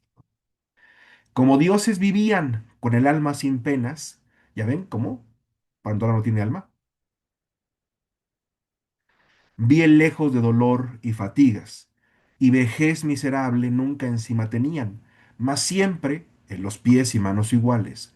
En banquete alegrábanse, de todos los males aparte, y morían cual por el sueño domados. Todos los bienes tenían, la tierra dadora de mieses, fruto llevaban, de suyo abundante y no envidiado. Y ellos contentos, tranquilos, de los campos, nutríanse con bienes copiosos. ricos en greyes, queridos por los dioses beatos, o sea, santos. Mas desde que encubrió a esa raza la tierra, ellos son demonios puros, buenos, terrestres, alejadores de mal, guardianes de los hombres mortales, que guardan las sentencias y las obras malvadas, de éter ceñidos, por donde quiera vagando en la tierra. O sea, son espectros benévolos, ¿no? Dadores de riqueza, aun ese honor rejo tuvieron, ¿no? O sea, formaron parte, o pasaron a formar parte, digamos, de las divinidades del panteón doméstico, ¿no? Una segunda raza muy inferior aún crearon después, Argentia. O sea, los antes eran los hombres de oro, estos son los hombres de plata. Una segunda raza muy inferior aún crearon después, Argentia, los que tienen moradas olímpicas. A la áurea ni en la forma ni semejante en la mente. Pues por 100 años, perdón, el hijo al lado de la madre querida se criaba jugando muy infantil en su casa. O sea, lo que está diciendo es que el niño que no se separa prontamente de su mamá queda mimado, o sea, aniñado como hombre, por lo tanto, falto de carácter. Pues por 100 años el hijo al lado de la madre querida se criaba jugando muy infantil en su casa. Mas cuando crecía y al umbral de adolescencia llegaba, poco tiempo duraban con vida, sufriendo dolores por su insensatez, pues no podían la temeraria violencia entre sí detener, y a los inmortales servir no querían, ni los beatos sacrificar en las aras sagradas, como es uso de los hombres según sus costumbres. Entonces, Zeus Cronida lo sepultó irritado, porque los honores no rendían a los beatos dioses que el Olimpo poseen. ¿Por qué? Por mimados y caprichosos. Más desde que encubrió aún a esta raza la tierra, ellos son llamados beatos mortales, infernos, segundos. Empero, aún a ellos honor acompaña. Zeus Padre, fíjense, aquí ya es Zeus Padre, ¿no? De aquí viene el Dios Padre, ¿no? Desde el Zeus de Siodo. Aquí está. A ver, Santiago, digas esto. Es Deus de Pater. Ahí está. ¿Y cómo se dice padre en griego? Pater, ¿no? Y el pater gerión, ¿no? Ah, Pater. O sea, ahí con la segunda sílaba, ¿no? El acento. Pater, Porque Zeus de. Pater sí es, pero en latín, ahí sí es Pater. Así lo decían Pero en griego es latín, Pater. Pater. Zeus de Pater, ¿no? Zeus el Padre. Sí. Zeus el Padre, tercera, a otra raza de hombres con habla, broncínea, en nada semejante a la argentea, creó de los fresnos, terrible y fuerte, ¿no? Ahora, esta es de árboles, ¿ven? Les gustaba de Ares las obras luctuosas y las violencias, y nada de trigo comían.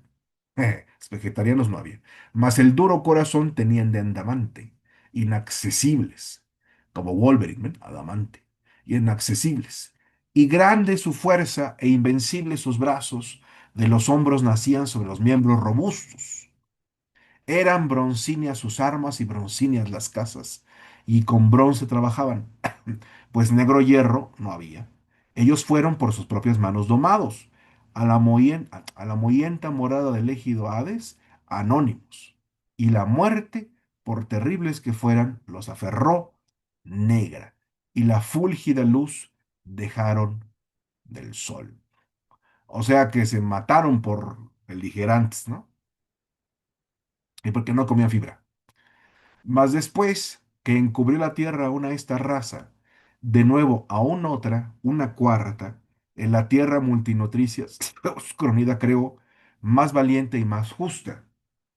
Divina raza de héroes que semidioses se llaman. Generación que nos precedió sobre la tierra infinita. La guerra cruel los perdió y el terrible grito de guerra. Bajo Tebas, la de las siete puertas, en tierra cátmea, a unos que combatían por los rebaños de Edipo,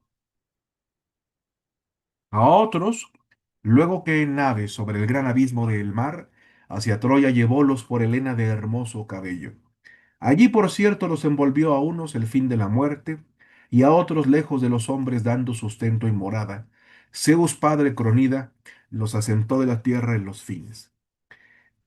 Y ellos habitaban con el alma sin penas la isla de los beatos, o sea, los bienaventurados, junto al océano profundo de vórtices, dichosos héroes, a quienes la tierra dorada de vieses da frutos dulces como miel, que brotan 3 veces al año, lejos de los inmortales y Cronos reina sobre ellos, que es lo que algunos dicen que es América. Pues él mismo lo libertó, el Padre de hombres y dioses, y ahora siempre junto con ellos tiene honor como es justo. Zeus aún otra raza formó de hombres con habla, los que ahora existen sobre la tierra multricia, ¿no?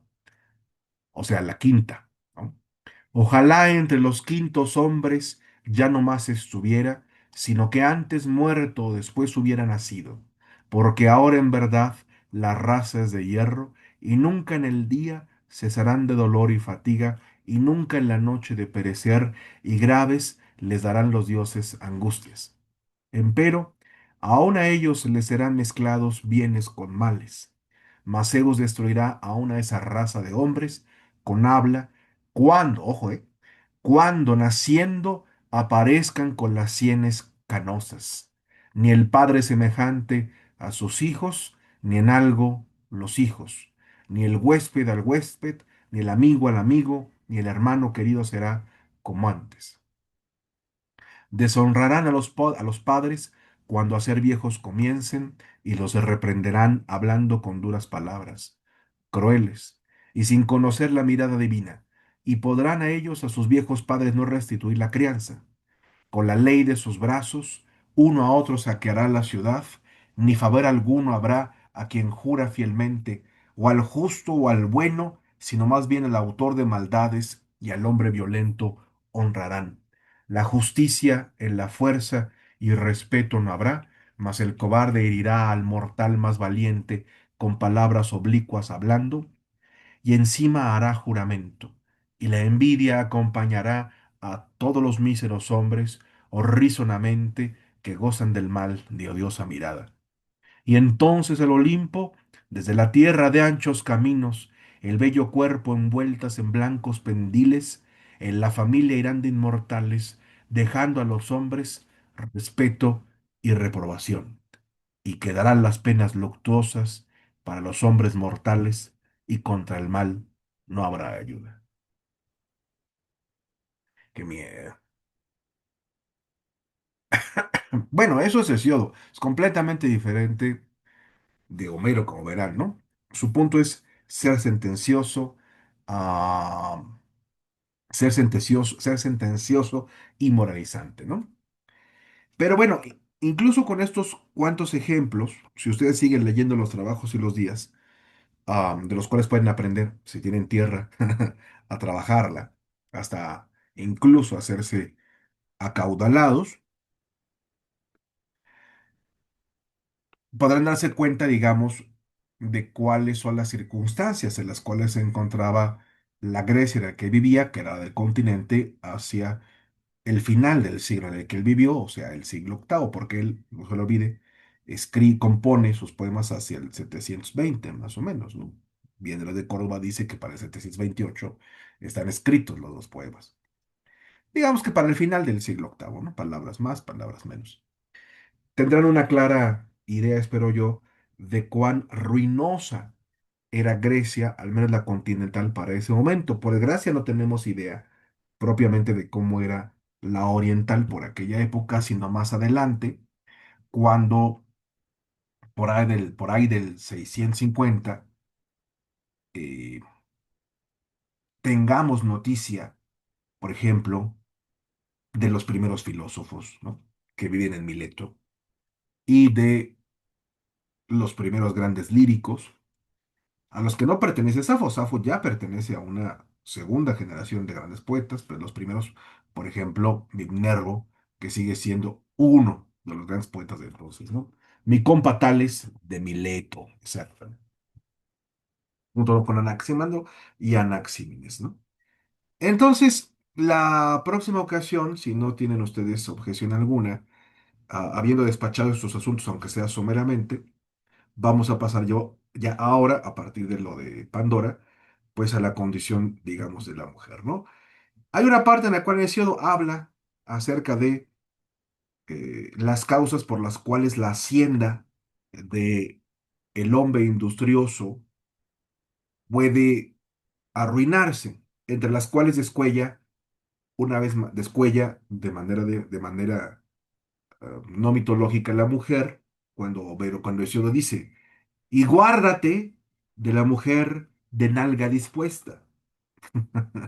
O sea, y guárdate de la mujer que como no tiene oficio ni beneficio, porque el hombre la ha vuelto eso, pues sacará provecho de ti. Más si eres viejo, más si eres feo. ¿No? Las coscolinas. Ah, mira qué bonita, ¿verdad? Ah, exactamente, las coscolinas, exactamente. Que, que sabes que Santiago es un traductor que censura, ¿no? Que rasura que rasura el original, las coscolinas, ¿no? Guárdate de las coscolinas, ¿no? De la dispuesta, ¿no?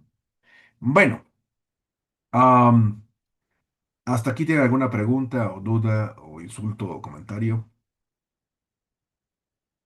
¿no? ¿Todo claro?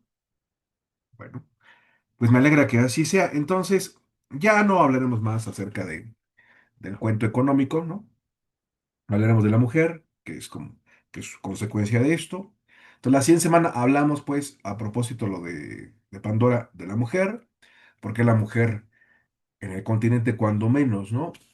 Fue reducida a una condición casi de objeto, a diferencia de cuánto sabemos que pasó en el Oriente, para luego entonces hablar ya propiamente de la vida de Safo y a ver si alcanzamos a hablar de su escuela, que nos da una idea hasta donde nosotros sabemos, pues, de cómo era diferente la situación de la mujer, aunque también no hay que olvidar que Safo era aristócrata, o sea, era rica porque era noble, cuyo linaje se supone llegaba hasta el propio Zeus, ¿no? Pero bueno, ya lo veremos la próxima ocasión. Bueno, si no tienen alguna duda, pues por ahora nos despedimos, ¿no? Mientras tanto, les mando un abrazo. Espero que estén muy bien. Si tienen alguna duda, como siempre, perdón, o algún comentario, pues háganmela llegar por medio del chat, ¿no? Y si tienen ocasión, pues échale un ojito al documento que nos hizo el favor de eh, traer para nosotros Santiago, ¿no? ¿Ese elefante qué significa, doctor Berea? Nos digo, bueno. Nada, no significa nada.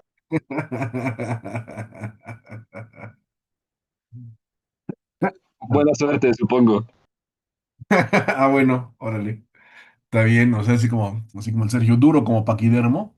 Es el infame elefante en el cuarto, ¿no? Que tanto dicen los gringos. Ándale, así el There is an elephant in the room, ¿no? Gato Yo lo vi En la encerrado. habitación, ¿no? Dicen elefante en la habitación.